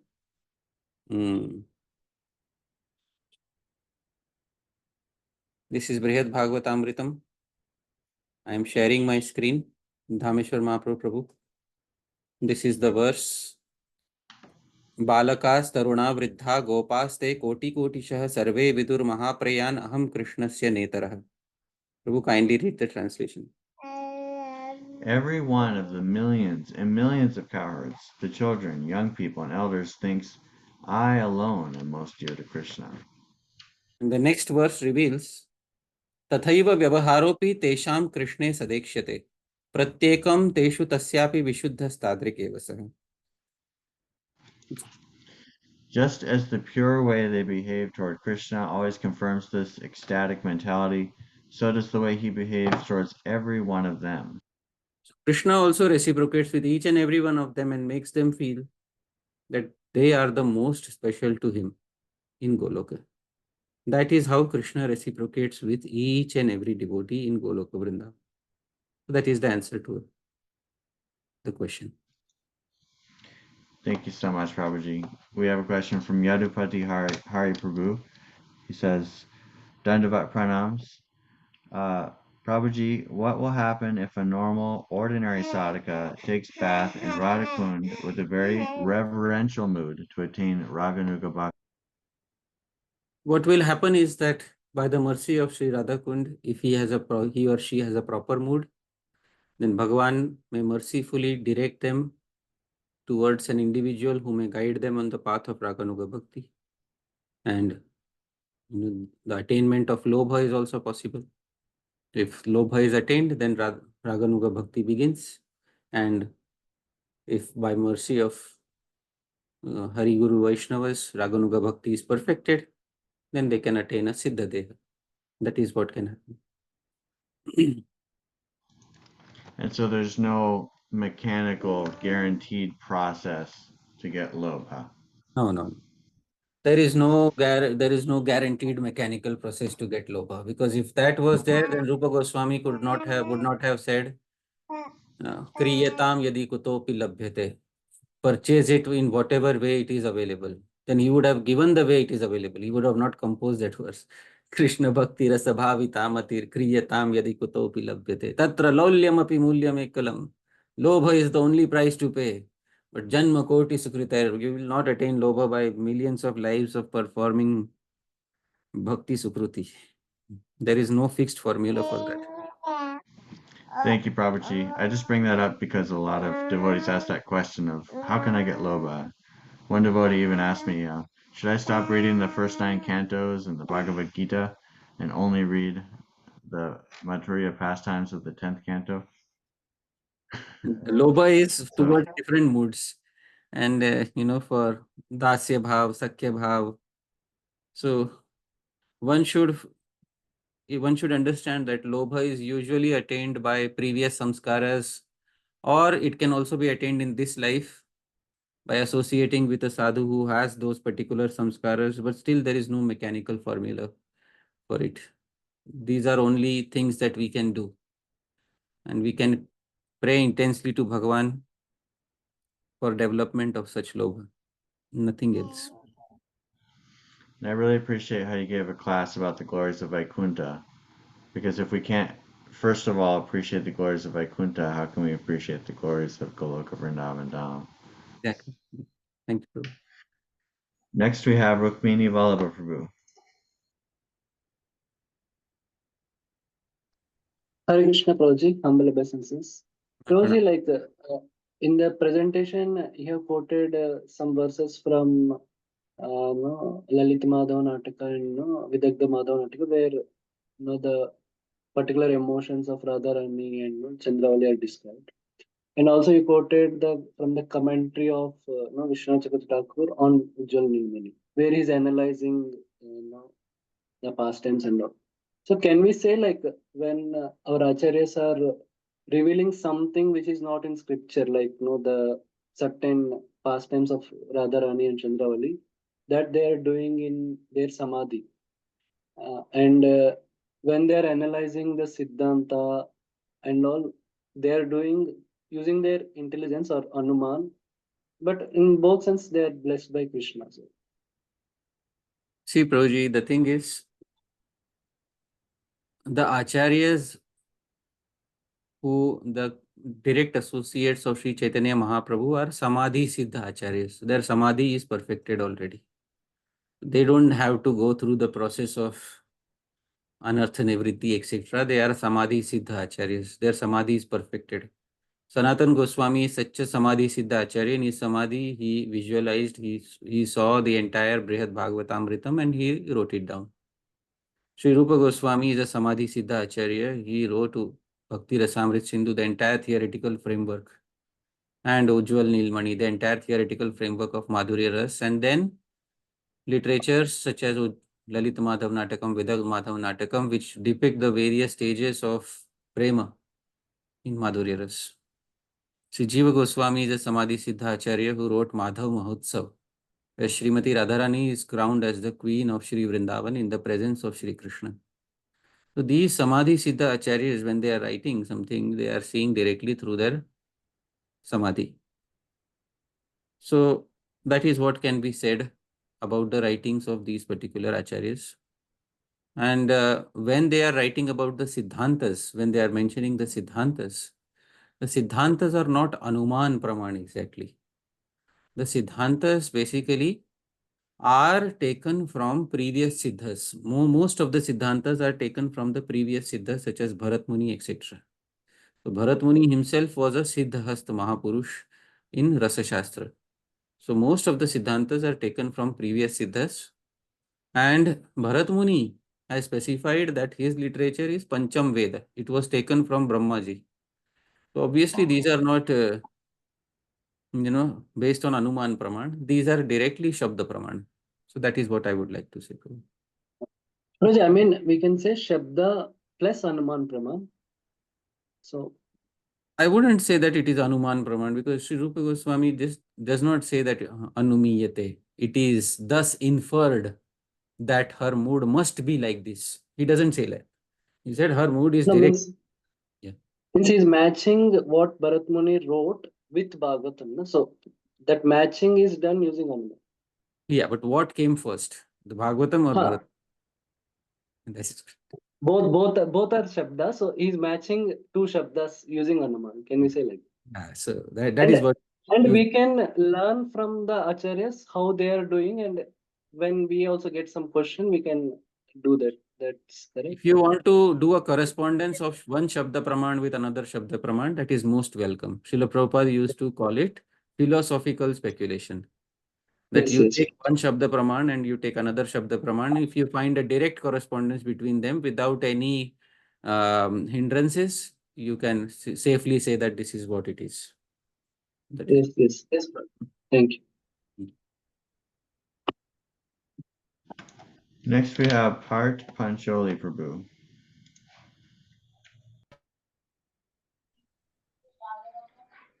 Hare Krishna. My pronouns. Prabhuji is sorry, but I am again asking the same question. Prabhuji, sorry, but I am again asking the same question. I am not able to stop me to ask the same question again. But Prabhuji, my question is that practically speaking, on a day, okay, on a daily life when we are getting association of the devotees and many senior devotees, so we are constantly listening their kathas and everything. By constantly, by constantly praying to the Lord that we get some association of the Guru who is in Raganuga Marg. But practically, how we can, okay, so we will get to know whether, okay, in which mood they are, or whether they are really practicing Raganuga Marg or not. So how we will get to, because no one will reveal to us, okay, in a general public, neither in a okay room also they will reveal to us. So how we will know? That I am not doing, understanding that by okay, parallelly I am praying to Lord, okay, and many of us devotees are also praying to Lord that okay, we will get any song of the Raganuga Guru. Yes. But one day we will get association of that Guru. But how we will know? Definitely from within our heart. I understand your We point. will get I okay, understand. indication of that. Yeah, I But understand. Yeah.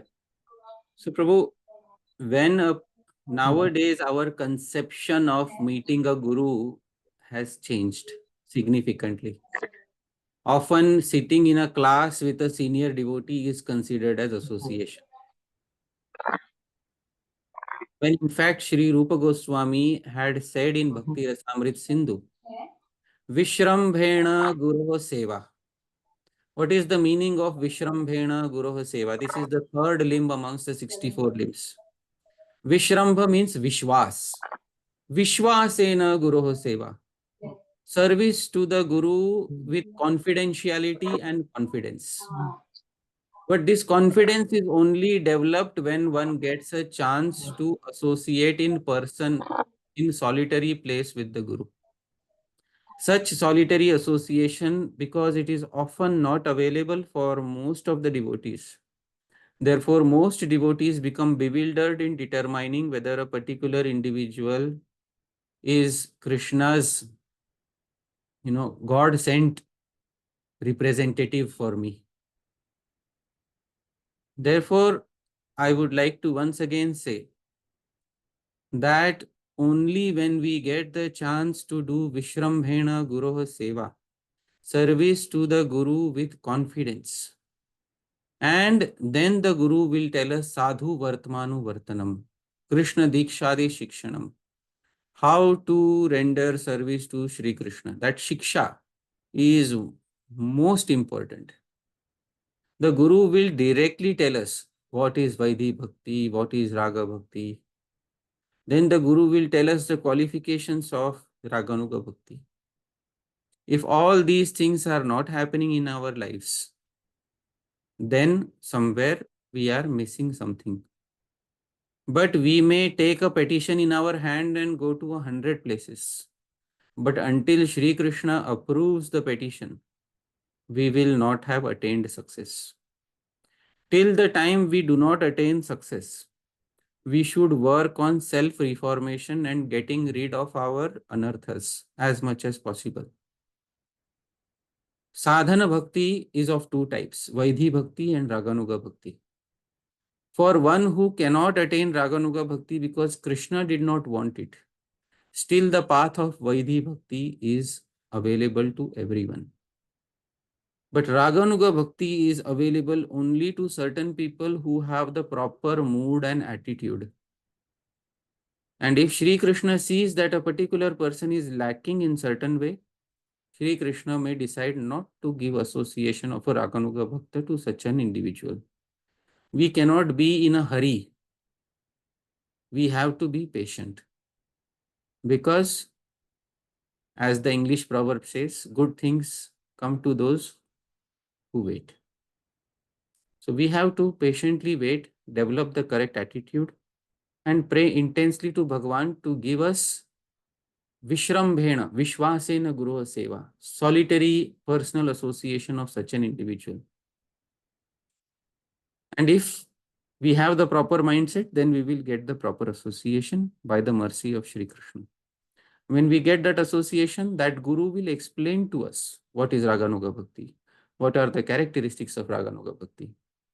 then the Guru will also be seen to take pleasure in the various moods of Raganuga Bhakti that he or he is attached to. Then when you see this in the persona of the Guru, you will understand that I have received such a Guru.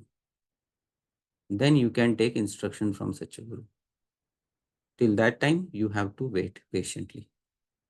I hope that this clarifies what you had to ask. We have a second question from Kriparama Prabhu.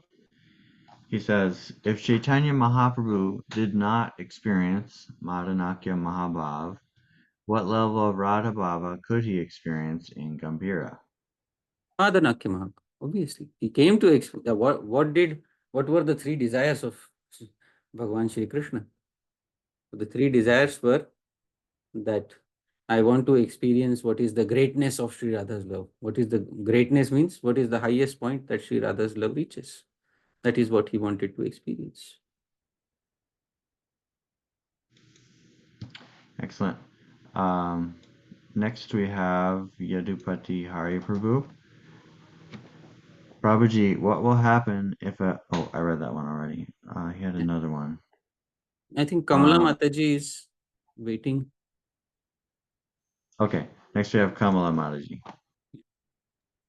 Hare Krishna, Dandavat Pranam. Please accept my humble obeisances, Prabhuji, and all the Vaishnavas. I'm really grateful to you for enlightening us in so many ways. And although it seems that Delhi is too far for us to reach this stage, but still, it's better to know what our goal should be so that we can at least try to achieve that in this lifetime. But so Prabhuji, my question is that as there was a question about philosophical speculation, so my question is that how are we going to differentiate between mental concoction and philosophical speculation? Because sometimes the line is so thin between them. So how are we going to avoid going on the path of mental concoction?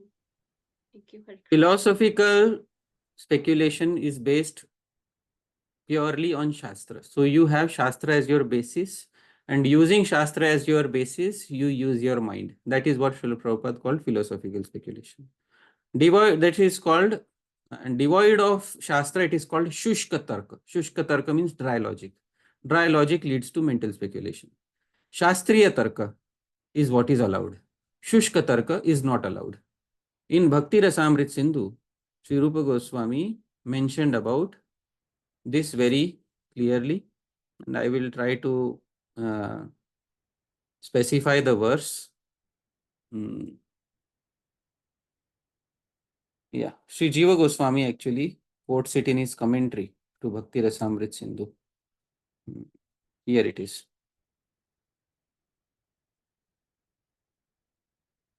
He quotes the Vaishnava Tantra. He says, Yuktis cha atra shastranu gataiva gyeya. Any logic, any speculation should be according to Shastra. Yuktis cha kevala naiva. Bhakti Rasamrit Sindhu will say, alone by itself, yukti should not be used without the support of Shastra. Yuktehe swatantrya nishedhat. Yukti by itself without Shastra, logic by itself without Shastra is forbidden. पूर्वापरानुरोधेन कोन्वर्थो भिमतो भवेत् इत्याद्यम् ऊहनं तर्कः शुष्क तर्कं तु वर्जयेत्.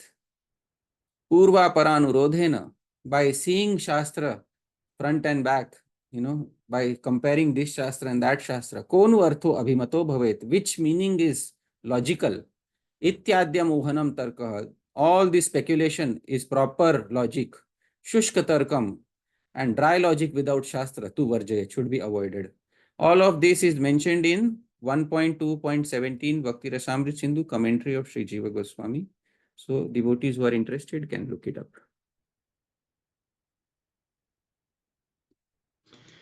Next we have Bhagavati Vasudha Mataji. She says, Hare Krishna Prabhuji, Panchang Pranams. Please let me know, is Rupa Goswami is a Manjari. It's hard to read this. Please let know, is Rupa Goswami as Manjari, Rupa Manjari is in Mohanakhya Mahabhava? And is it only for Nityasiddha gopis or a jiva can reach up to Mohanakhya Mahabhava? I think what she's asking is, can a jiva reach up to Mohanakhya Mahabhava? The thing is, the answer to this particular query, I wish to reserve for the next talk, because I have not yet taken up Mohan and Madan varieties of Mahabhava. So I will take up the answer to this query in detail in the next session of Upadeshamritam. But one thing I don't want to leave anyone disappointed. So one thing I will say is that any particular gopi who is within the youth, the group of Srimati Radharani, can potentially experience Mohanakhya Mahabhava. Now, who experiences and who does not experience, that we will take up in a separate discussion. But the theoretical answer is that any gopi who is within the group of Srimati Radharani can potentially experience Mohanakhya Mahabhava. That is what I would like to say at this point of time. Thank you so much. Next we have Omkar Prabhu. Hare Krishna, Prabhu, Dhanvatranam. Prabhuji, in the like hierarchy of the Prema, you mentioned Anurag, and then afterwards you mentioned Mahabhav. So I have read it, I think, in Chaitanya Charitamrita and heard from some devotees that there is also a stage known as Bhava, which is not the stage of the sadhana, but a different stage. So I couldn't understand. I mean, was the step included in other steps, or? No, I described as it is described by Srila Vishwanath Chakravarti Thakur in Ujjwal Nilmani Kiran. So there may be sub-stages within that, but you have to take one Acharya and explain according to what he has said. So I have explained according to Srila Vishwanath Chakravarti Thakur. Nothing else. Yes. So I had one second question. If someone is waiting, can I ask? Afterwards, I'll Go ask. ahead. Yeah, go ahead, Prabhu. Yes, just one more clarification on this Rati and Prema. So the Sadharani Rati or Samanjasa Rati, will it fructify into Prema? Sadharana Rati or Samanjasa Rati, will it fructify into Prema? The question is, yes, what is the definition of Prema that is given by Sri Rupa Goswami? And that Prema in Madhurya Rasa. okay. So basically that Prema will be when all the factors for Dvansa are present, but there is no Dvansa of Prema. Okay. So according to that definition, it is not developing into Prema, but from a general understanding, it develops into a Prema. It develops into a Rasa, and you can call that Rasa as Prema, no problem. But Rupa Goswami's use of Prema in Madhurya Rasa is very specific. Therefore, in Ujjwal Nilmani Kiran, and I will point this out to you, let me pull out Ujjwal Nilmani Kiran. When Srila Vishwanath Chakravarti Thakur takes up the discussion, and then he says, Samartha Rati. Yeah, see here, I will share my screen with you, and then we can see directly what he is trying to say. You can see here, Sthai Bhava Madhurya Rati. Can you see, Prabhuji? Yes, Prabhu. Trividha, Sadharani, Samanjasa, Samartha iti. Yes, then he says Kubja, in Kubja there is Sadharani Rati. Then Patta Mahishi, in the Dwarka Queen, Samanjasa Rati. And Vraja Devishu, Samartha Rati. He says very clearly. All right. Then yes, below he says Atha Samartha. Separately he is taking up one Rati. Which Rati is he taking up? Samartha Rati. Then he says Prathama Dasha, in the first stage it becomes like a seed, then it becomes Prem like a sugar cane, Sneha like the sugar cane juice, Mana. Then this is all in section of which Rati only, Prabhu? Samartha Rati. So that is what I am following him as it is. Not a single. So the definition of Prema in Bhakti Rasamrita Sindhu and Ujjwal Nilmani is different for different categories. You should not say different. The definition of Prema in Ujjwal Nilamani is more nuanced than the definition of Prema in Bhakti Rasamrit Sindhu. Let's put it that way. Yes, sir. Right? And Prabhu, I think I have heard somewhere that Srila Vishwanath Chakravarti Thakur in 10th canto, I think, mentions that sakhas can go up to, I think, some anurag or bhava stage. So, do you have any reference or understanding of that? If you, I mean, they may experience the symptoms of those stages. But are those stages described for Sakhyaras or are they described for Madhurya Rasa? They are described for Madhurya Rasa in the works of Rupa Goswami. So the symptoms of some of those stages may be seen with the Sakhas also, because Sakhya Rasa is a very special and unique type of Rasa. When I was discussing Sakhya Rasa, I had specified that sometimes Sakhya is specified as the highest Rasa. Sometimes some symptoms of other Rasas may be seen in Sakhya Rasa. That's all right. But the symptoms were mainly defined for Madhurya Rasa. That is what is the intent of the Acharyas. All right? I'd heard the differentiating factor that sakhas actually they don't experience the same separation as gopis experience. Like I think the reason was given that Uddhava did not go to the sakhas because I think I heard that because sakhas actually never felt so much that Krishna has left them. Now when I heard about this Madanakhya Mahabhava, I could basically understand the importance of separation for the gopis. So is this the correct understanding? Yeah, you're pointing to very specific reference. I mean, I'll have to look it up where the Acharyas say that Uddhav went not to the Sakhas. Uddhav basically went to Nanda Maharaj and Mother Yashoda first, and then he consoled them. Later, he went to the Brajagopis. Some Acharya may have given like that he did not go to the Sakhas because the Sakhas, were not really feeling separation. But it's a fact that everyone in Braja was feeling separation. So some Acharya may give a realization like that, but what is the exact context, we'll have to look it up. So if you can specify that context in the group, then I may be able to look it up and then I may be able to give a correct understanding by looking up the commentary.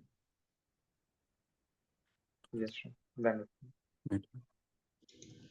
Next we have Ananta Vijay Prabhu.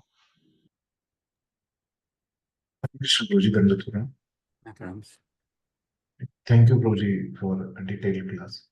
Prabhuji, my question is regarding on previous class. Two, three classes before you mentioned Prema Seva Uttara liberation and Sukha Aishwarya Uttara liberation. So in that, Prabhuji, in Sukha Aishwarya Sukha Uttara liberation, there is some expectation of happiness for ourselves. But the definition of Uttama Bhakti, it says that Anya Vilashita Shunni. So then how it is pure and yes. Prabhuji, I have been trying to push the point again and again that happiness for the self in spiritual world is not selfish material happiness, is not a selfish material desire. Because this point has been pushed in our head so much that we have to become desireless, that when we hear about people having desires in the spiritual world, we start thinking that they must be materialists of some sort. This is not the case. You are allowed to have desires for self-happiness in the spiritual world. And this is not a material desire. And I have said umpteen number of times that spiritual desires can be desires for self-happiness. They include desires for self-happiness. There is nothing wrong in having desires for self-happiness.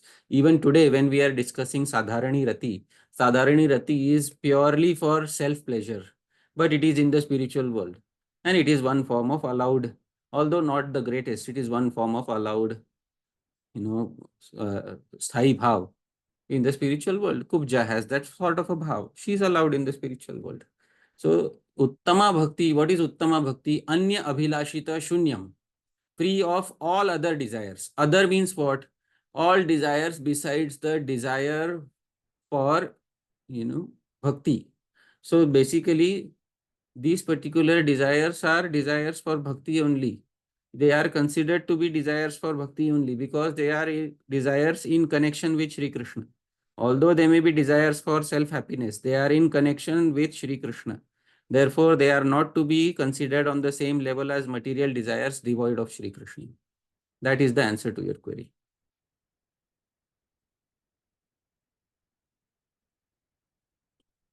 Right? I have a question, Prabhuji. Yeah. I've heard in the past some devotees say that you can't reach up to the stage of prema in this body because the ecstasy will overwhelm you and you'll die instantly or something like that. You said that you can reach up to the stage of prema, but not beyond that in this body. Is there evidence for proving this point of up to what stage of bhakti we can reach in this material body?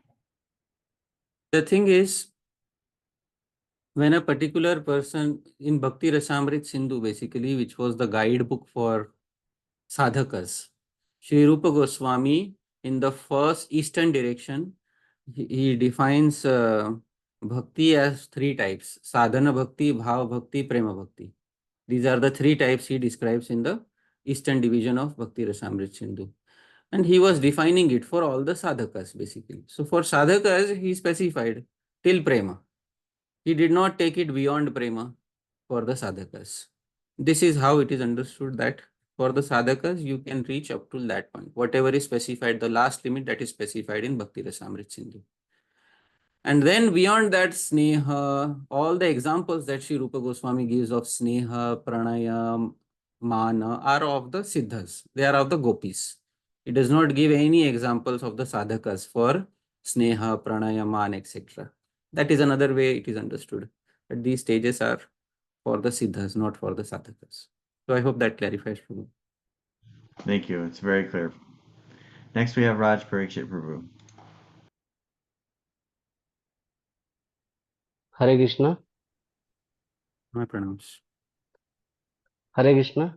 Yes, Prabhuji. Dandat pranam, Prabhuji. My pranams. Thank you very much for wonderful class. Prabhuji, this question is regarding 10th verse. So in 7th chapter, Lord mentions about Jnani in verse number 16. Artha jigyasu artharthi jnani cha vartarshava. Again in 17th verse, he is speaking about Tesham jnani nitya yukta eka bhaktir vishishyate. And in again 19th verse, Bahunam janmanamante jnanvan ma prapadete. So this three types of jnanis in 16th, 17th and 19th verse. Where do they fit in the 10th verse of Upadeshamritam?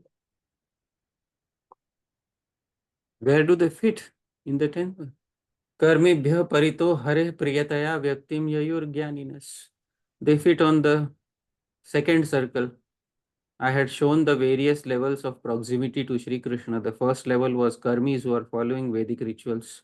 They are dear. Dearer than the karmis are the jnanis, all varieties of the jnanis. So jnani nah, when Rupa Goswami said jnani nas is singular case or plural case, Raj Parikshit Prabhu? Plural. Plural case. So they all fit in the plural case term jnaninas. That is the answer to your question. But here Krishna is explaining that Tesham jnani nitya yukta eka bhaktir vishishyate.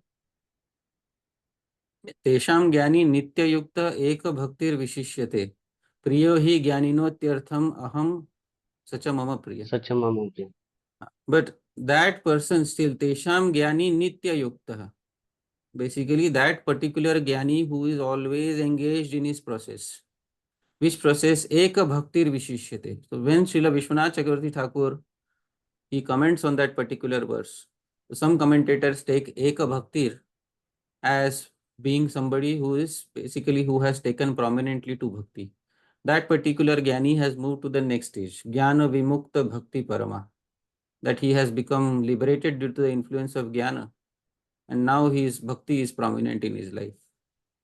And some other commentators say that Tesham Gyani Nitya Eka Bhaktir Vishishyate. They take that this particular, it is speaking about the one-pointed Gyani itself.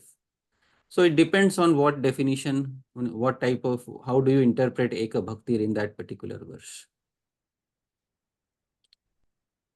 When this Gyani has already taken Eka Bhaktir Vishishyate, then why Lord is saying Bahunam Janmanam Ante Gyanvan Mahaprapadete? Bhakti means he has already surrendered. No?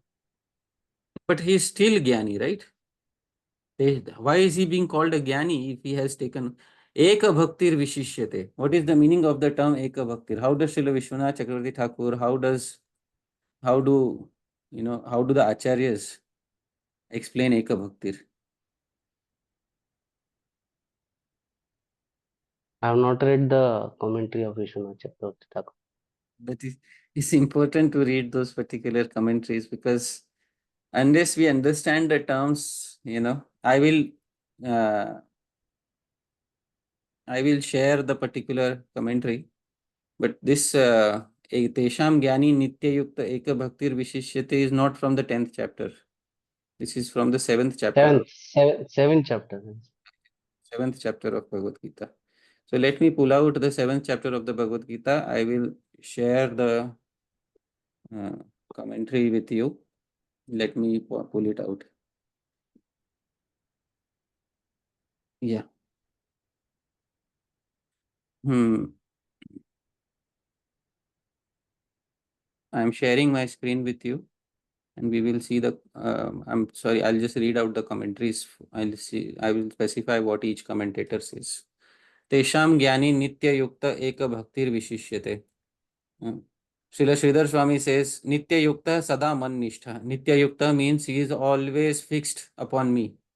Ekasmin Mayi Eva Bhaktir Yasya Saha. So his bhakti is only within me. So this is what Srila Sridhar Swami says. And then Srila Vishwanath Chakravarti Thakur says, he says, Tatraha Eka Mukhya Pradhani Bhutam Yasya Saha. Eka Bhaktireva Yadva Eka Bhaktireva Tathaiva Asakti Matvad Yasya Sa Namatreneva Gyani Iti Bhavaha. So he is just a Gyani in name only now. That is what Srila Vishwanath Chakravarti Thakur says.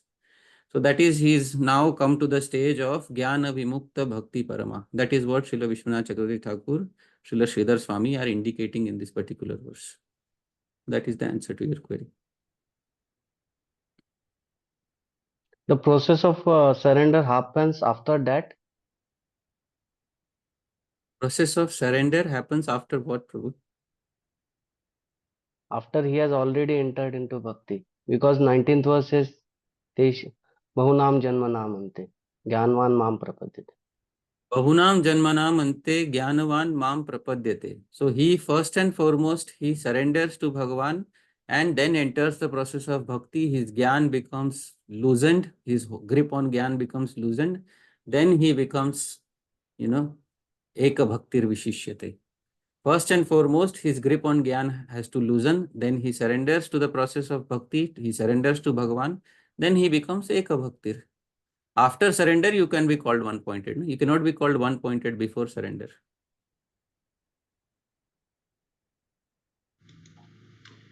Thank you. Next we have Ananta Vijay Prabhu. Hare Krishna, Prabhuji. Prabhuji, one request is there from my side, that after finishing Obeisances, Prabhuji, can you teach Shiva Tattva, Radha Tattva, and Guru Tattva, Prabhuji? These are very difficult to understand. Or before you have taught somewhere or discussed. Well, I'm not sure what I'll do after finishing Upadeshamritam. Maybe I'll take a break and I'll focus on some other projects of mine, Bhakti Rasayanam, translation or something like that. But let's see what comes to my mind. There are many things which can be discussed, but they require a lot of preparation, and then putting them into these presentations is also difficult. It has a lot of impact when you see the verse directly in front of you and you can see all the references. But preparing the presentations is not easy. It takes 3 or 4 days of time. So I have to start on Tuesday or Wednesday for a Saturday presentation. So it's not easy to prepare the presentations. And plus there are presentations for days when I'm going to travel and visit other places. So those presentations also have to be prepared. So, and then there is family life. So all of that has to be juggled together. So definitely, as Bhagavan inspires me, I'll definitely try to do something, Prabhuji. I have noted the topics that you have suggested. I will definitely meditate seriously upon them. Thank you, Prabhu.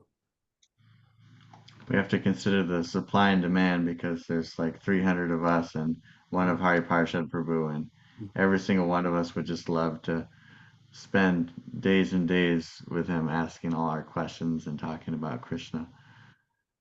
So we'll be just very grateful for whatever association we get from you, Prabhuji. And we're so grateful for all the work, just incredible amounts of work that you put into this whole series. It's a huge project. We're so grateful. Thank you. If it leads to a better understanding of Upadeshamritam with the Vaishnavas, if it leads to a better relishment of Srila Rupa Goswami's texts, I am very, very pleased, and my effort is successful if this happens. Thank you so much. Well, I can't speak for everybody, but I've gained so much appreciation for Upadeshamritam. Like I thought I knew this book, and after these classes I felt like I never read it even once. It's become such an important part of my life, and you also have become a very important part of my life, Prabhuji. Likewise. Thank you so much, Prabhuji. Next, we have another question from Bhagavati Vasudha Mataji. She says, Prema awakens by taking bath in Radha Kunda in spiritual body, Siddha Deha, with bhakti, means the jiva has at least attained bhava or even before bhava, Prabhuji. So she's asking, do you bathe in Radha Kunda in your spiritual body at the stage of bhava or before that stage? First, through your samadhi, you attain prema. After attaining prema, you get a darshan of Shri Radha Krishna, and then you, in your Siddha Deha, attain Radha Kunda, residence in Sri Radha Kunda. And when you attain residence in Sri Radha Kunda, in your next life, when you take birth in Bhauma Vrindavan with Shri Krishna, then all the other stages of prema will manifest. They will not manifest, Sneha, Pranay, etc. will not manifest as long as you are in your sadhak body. That is very, very clear. You can only indirectly see other entities in your samadhi who are experiencing the other stages of prema. But your personal experience of the other stages of prema will only happen when you actually have that siddha deha, not only in samadhi, but in also, in bhu vrindavan. So that is when you will experience all those stages personally. Till that time, you can experience it through the experience of others, indirect experience. That is what it is. All right. Thank you. Next we have Manohar Gopal Prabhu. Hare Krishna Prabhuji, Dandot Pranam. Thank you so much for wonderful enlightening talk, Prabhuji. Prabhuji, regarding the bathing in Radha Kunda in the preliminary stages right now, so you just mentioned that we can still take bath, hoping that Krishna might give the lobha for Raganuga. But I do see some of the devotees mention that I have been staying in Vrindavan, but I never took bath in Radha Kund for 40, 50 years. So how do I understand this? I don't know what are the reasons why they did not take bath. They may, unless I am able to understand the reasons why somebody did not take bath in Radha Kund, I cannot come to a conclusion about what is their case. So I'll have to understand what is the reason why some individual did not take a bath in Radha Kund, even though they've stayed in Vrindavan for 40 years. I understand from them that we are not qualified to take bath yet. According to which Shastra are they not qualified? That they do not refer to. They just say that maybe their personal feeling could be. I'm not sure. Qualification, disqualification has to be decided according to Shastra. So, or, at least it should directly come from the Guru that you are not qualified for how many years, or not qualified till what time. I will give you the statement of the Guru Janas. I have specified Srila Bhaktisiddhanta Saraswati Thakur when he took a pilgrimage to Radha Kunda. He said, and I have specified many times in this class that statement, his lecture in 1932 in Radha Kunda, where he said that after 15 or 20 years, one must know these things and one must begin one's journey in this direction. So there is a direct statement by the previous acharyas on this regard. Now, if some devotee has not taken bath for 40 years, or whatever is the reason, if the reason is based on Shastra, I'd like to see that. If it is not based on Shastra, then I would rather not comment upon it. Why? Because it may be somebody's personal conviction, and why should we go in that particular direction? Okay, thanks. My conviction is different, and somebody else's conviction is different. So that is what it is. Right. Okay. Thank you. Thank you. I have another question, Prabhuji. Yeah. When you were describing the various stages of Prema, I noticed that the descriptions were very much in terms of quality. Right. And so, starting from Shraddha all the way up to Prema and beyond, it's actually a development of one substance, which, like sugar candy, becomes thicker and sweeter and more refined and condensed. Should we understand that evolution primarily in terms of quality and also in terms of quantity, or just in terms of quality? Actually, what is till Prema, it is a development of bhakti. And after Prema, it is further development of a particular variety of bhakti called Prema. Both bhakti and Prema are nothing but Shuddha Sattva Vishesh. They are nothing but a specific type of Shuddha Sattva, or what you can say, the internal potency of Bhagavan. So Bhakti is also the internal potency of Bhagavan, and Prem is a very specific variety of the internal potency of Bhagavan. So this is nothing but a gradual development and gradual appearance of the internal potency of Bhagavan in the life of a sadhaka. That is what it is.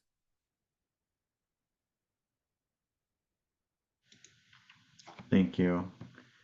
I have one more question. Yeah, sure, Prabhu. I've noticed devotees who think a lot about Krishna. When I meet a devotee who's really thinking about Krishna, that they have a really light energy about them. They're very happy, and their face kind of glows. They have like a special quality about them. And also they talk about Krishna. Right. They don't talk about politics. They don't fault find. They're really internally focused. What are some other things we can look for to identify devotees who are practicing that kind of smaranam? The symptoms of bhav will start manifesting gradually. The symptoms of bhav are mentioned in the Bhakti Rasamrit Sindhu in the section of bhav. Have you seen some of those symptoms, Prabhu? When you have read Bhakti Rasamrit Sindhu, did you go through some of those? Kshantir avyartakalatvam viraktarmana shunyata. Shunyata. Yeah. So Kshantir, they are tolerant. They don't, even if somebody commits some nonsense, they don't take it very seriously. They don't get into a fight so easily. Avyartha kalatvam, don't like to waste time in politics, etc. Viraktir, in general, they are detached from all that is not necessary for their spiritual advancement. Mana shunyata, gradually their sense of egoism is reducing. And asha bandha, they have immense hope that they will attain Sri Krishna in this life. Samutkantha, They are eager for narration of such pastimes. Nama Gane Sadaruchi. They are eager to sing about name, form, quality pastimes. Asaktis tad gunakhyane, pritis tad vasatistale. They are interested, they are deeply attached to the dhams of Bhagavan. These are the anubhavas, these are the effects of somebody in whom the seed of bhava is taking root. That is what Srila Rupa Goswami explains. Thank you so much for making that connection. It's like I knew that verse theoretically, and then sometimes I see some of these qualities in devotees and putting it together really helped me understand better. We have another question from Manohar Gopal. Thank you so much, Prabhuji, for giving another opportunity. So how do we understand Pandavas meditating on the pastimes of Krishna on the banks of Syama Kunda, which Raghunath Das Goswami got through his dream? Like, how do we understand their relationship with the Lord being in the Radha Kunda area or Syama Kunda area? See, Bhishma, etc. also, Kunti Devi also, they remember various pastimes, with gopis, with Yashoda, etc. Pandavas also. But after they remember those pastimes, still their own mood they feel is the most prominent. And they always feel that, Bhagavan left the village to come to Hastinapur, to come to Dwaraka, and this is his most prominent place. So then they have heard of those pastimes, but they don't attribute the greatest value to those pastimes. They attribute the greatest value to Bhagavan when he was in Hastinapur or Dwaraka. So that is their particular mood with Bhagavan. That is what it is. They don't change their mood, because then Sthai Bhav will become Asthai. That is what will happen. So their Sthai Bhav doesn't change towards Bhagavan. Okay. Okay, thank you. Right. Okay. Next, we have a question from Bhagavati Vasuda Mataji. Prabhuji, Dandas Pranam. Thank you so much, Prabhuji, for this insightful class. It was very, very helpful. Prabhuji, today we heard that one who takes part in Radha Kunda with bhakti, it has the potency to bless with Prema. Is this correct, Prabhuji? My understanding? The understanding that we should have is, you take a bath in Radha Kund, you can take a bath through the Sadhaka Deha, you can also take a bath through the Siddha Deha. There are different results for those two types of bath, and I have explained both of them. Through Sadhaka Deha, if you take a bath, there is a possibility that you may get attracted to a specific type of bhakti, which is Raganuga Bhakti. And if you perfect that Raganuga Bhakti and you take bath through your Siddha Deha, then you get access to the variety of Prema which is available in the group of Srimati Radharani. These are the two types of bathing in Sri Radha Kunda. Yes, clear.